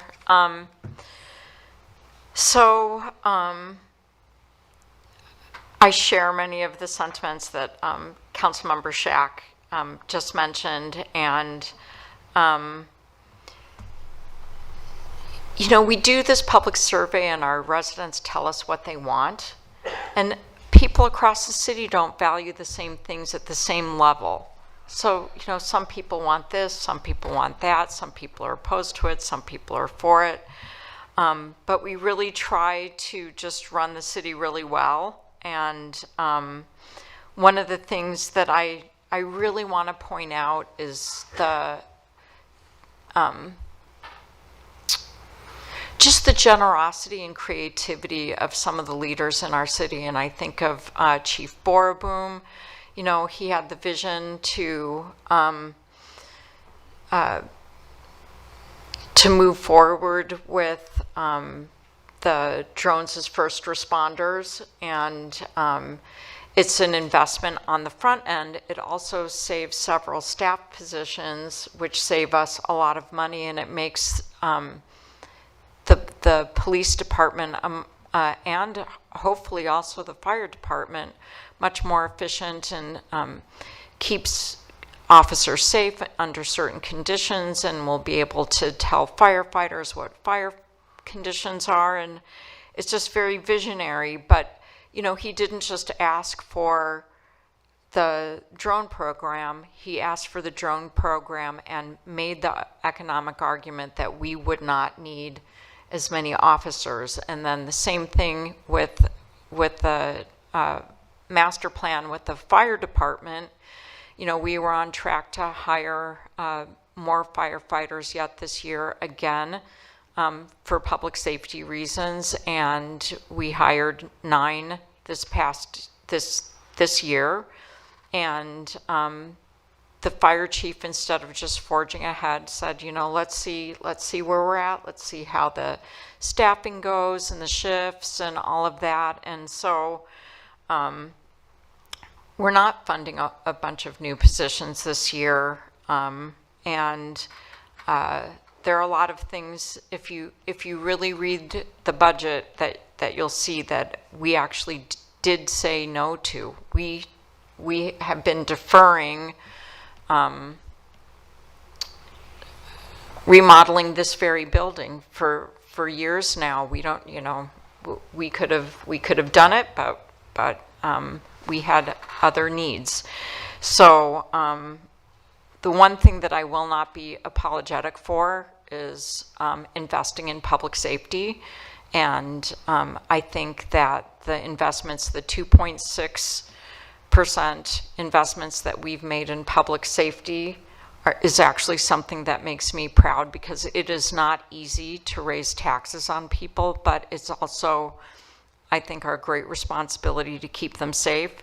You know, there are a lot of pressures that are forcing single-family residential property taxes up, and one of them is the decrease in commercial and other property values. So residents in single household homes, it becomes a proposition, but our values went down just 0.5% in Minnetonka, whereas it's negative 13% in Minneapolis. So we're very fortunate here, and it's really thanks in part to our wonderful staff who do a wonderful job making sure that we keep economic vitality all over the city.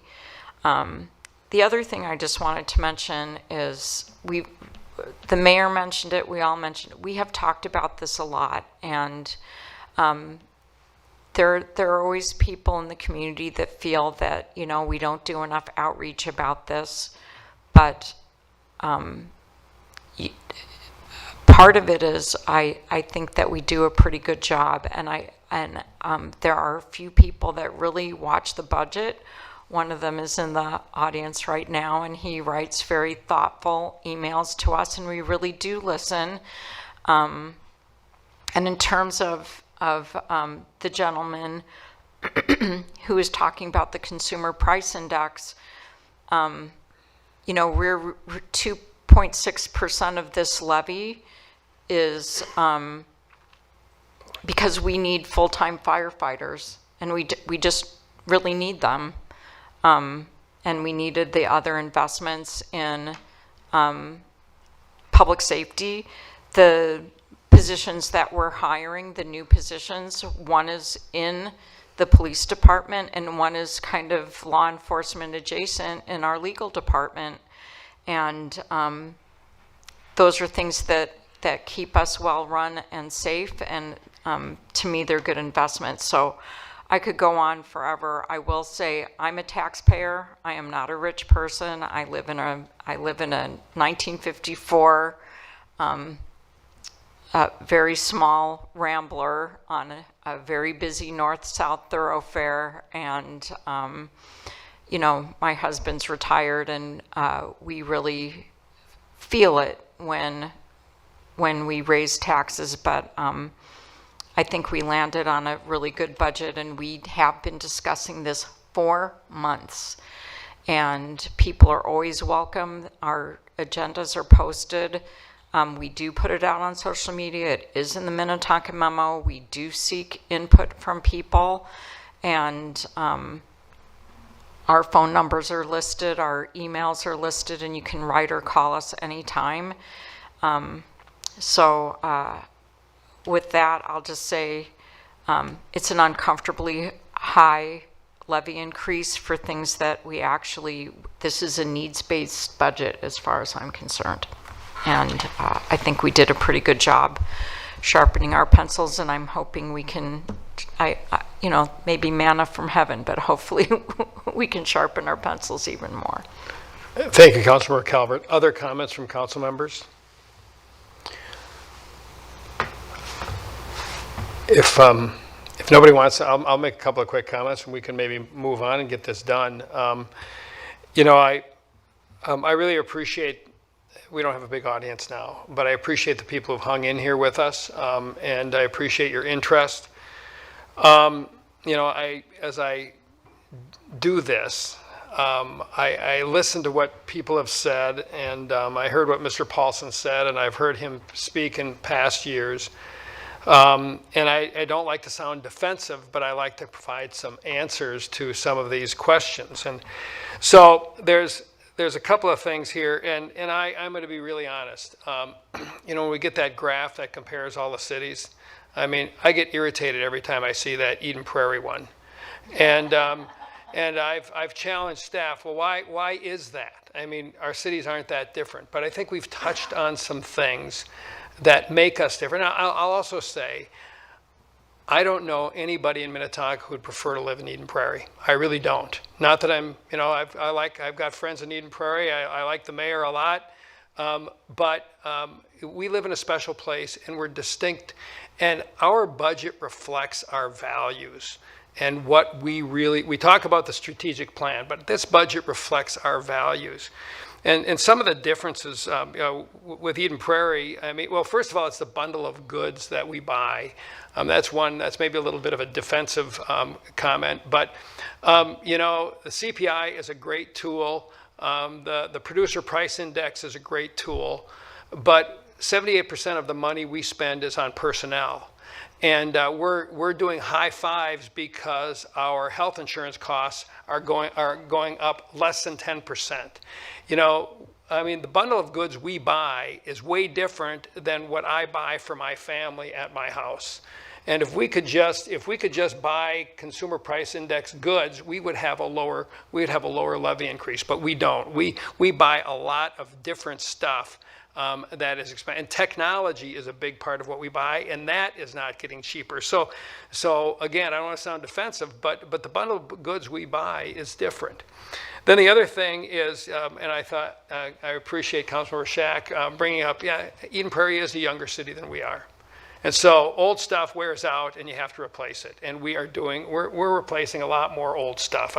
Look at me, I'm getting old. I've got things that need to be replaced, But then going back to our values, there are some fundamental differences, and I don't have the information, but I know that if I lived in Eden Prairie and my street was being redone, I would be assessed, and my bill from the city would be 10 grand or some big number, which doesn't cover the whole cost of the street, but it covers a third to a half of what that costs.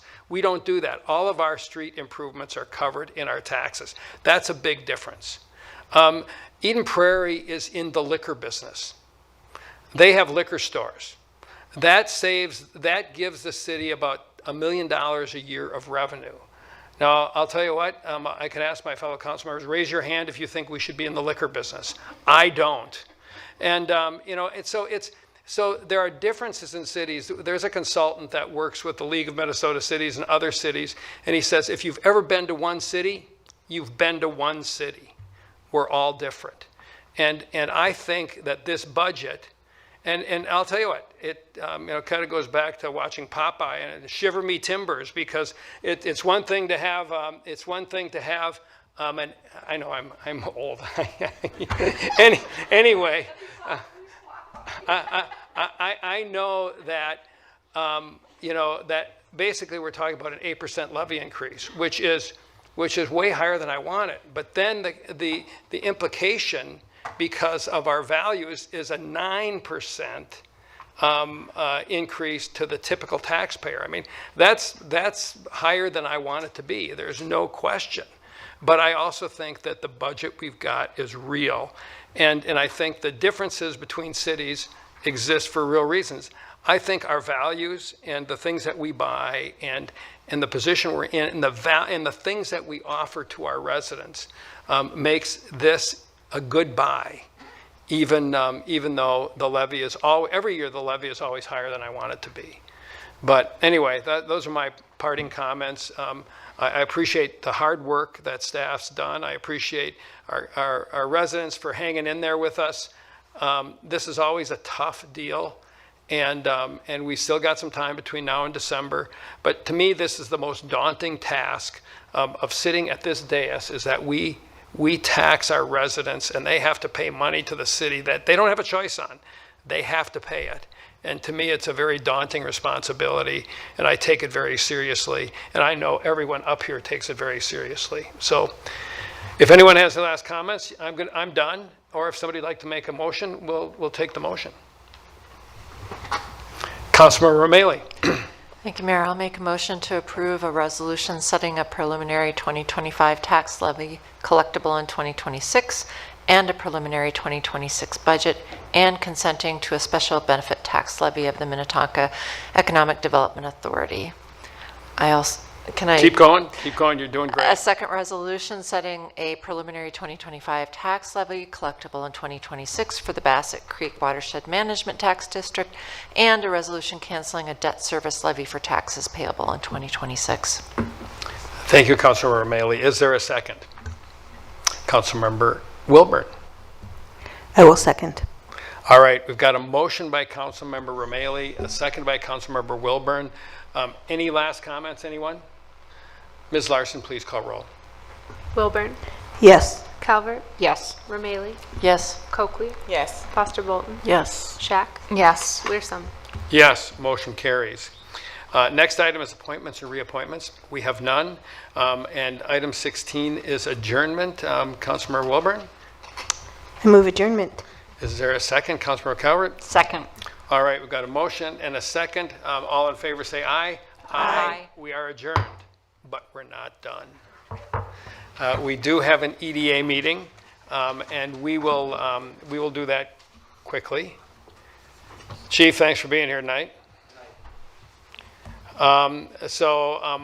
It is still September 8th, 2025. This is a meeting of the Economic Development Authority. I will call this meeting to order. And yeah, keep going because I don't have the agenda in front of me. All right. Thank you. Ms. Larson, please call roll. Calvert, Here. Romali, Here. Coakley, Here. Foster Bolton, Here. Shack, Here. Wilburn, Here. Learsom. Here. Next item is approval of the agenda. And Ms. Wishnak, any comments, or Mr. Funk? Okay, no comments. So Councilor Calvert, Commissioner Calvert, Thank you, President. I move approval of the agenda. is there a second? Commissioner Shack? I'll second. All right. A motion by Commissioner Calvert, a second by Commissioner Shack. Ms. Larson, please call roll. Calvert, Yes. Romali, Yes. Coakley, Yes. Foster Bolton, Yes. Shack, Yes. Wilburn, Yes. Learsom.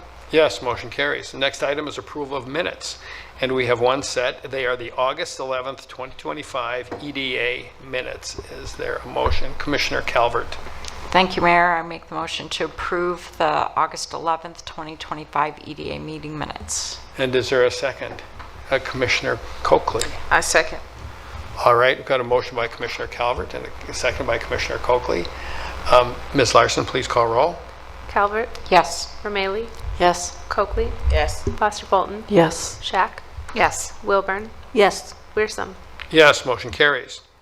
Item 5 is business items. We have two business items today. The first is the 2026 preliminary HRA levy. Ms. Wishnak. Thank you, President and Commissioners. This is no different than your council review of the earlier agenda item, so I won't go into it deep detail. You know what the levy is. It's $300,000. You know what the uses are from the EIP. So with that, if you have any questions, I'd be happy to answer. Thank you, Ms. Wishnak. I doubt we're going to have any, but does anyone have a question? We don't. Would anyone like to make a motion? Commissioner Wilburn. I move the adoption of the resolution for the 2026 preliminary HRA levy. Thank you, and Commissioner Coakley. Second. Okay, we've got a motion by Commissioner Wilburn and a second by Commissioner Coakley. Ms. Larson, please call roll. Calvert, Yes. Romaili, Yes. Coakley, Yes. Foster Bolton, Yes. Shack, Yes. Wilburn, Yes. Wearsum. Yes, motion carries. Item 5B is the Mills Townhomes extension of contract for private development, and I also will turn to Ms. Wishnak. Thank you. Again, President and Commissioners, this is, you had done an extension for the Habitat project on the Mills Church property. Earlier this year in February, you had extended the timeframes. We're very close to issuing the permit for that development. However, we're past our September 1st deadline, so they've asked and requested that the city extend that timeline just a little bit further so they can obtain their permits.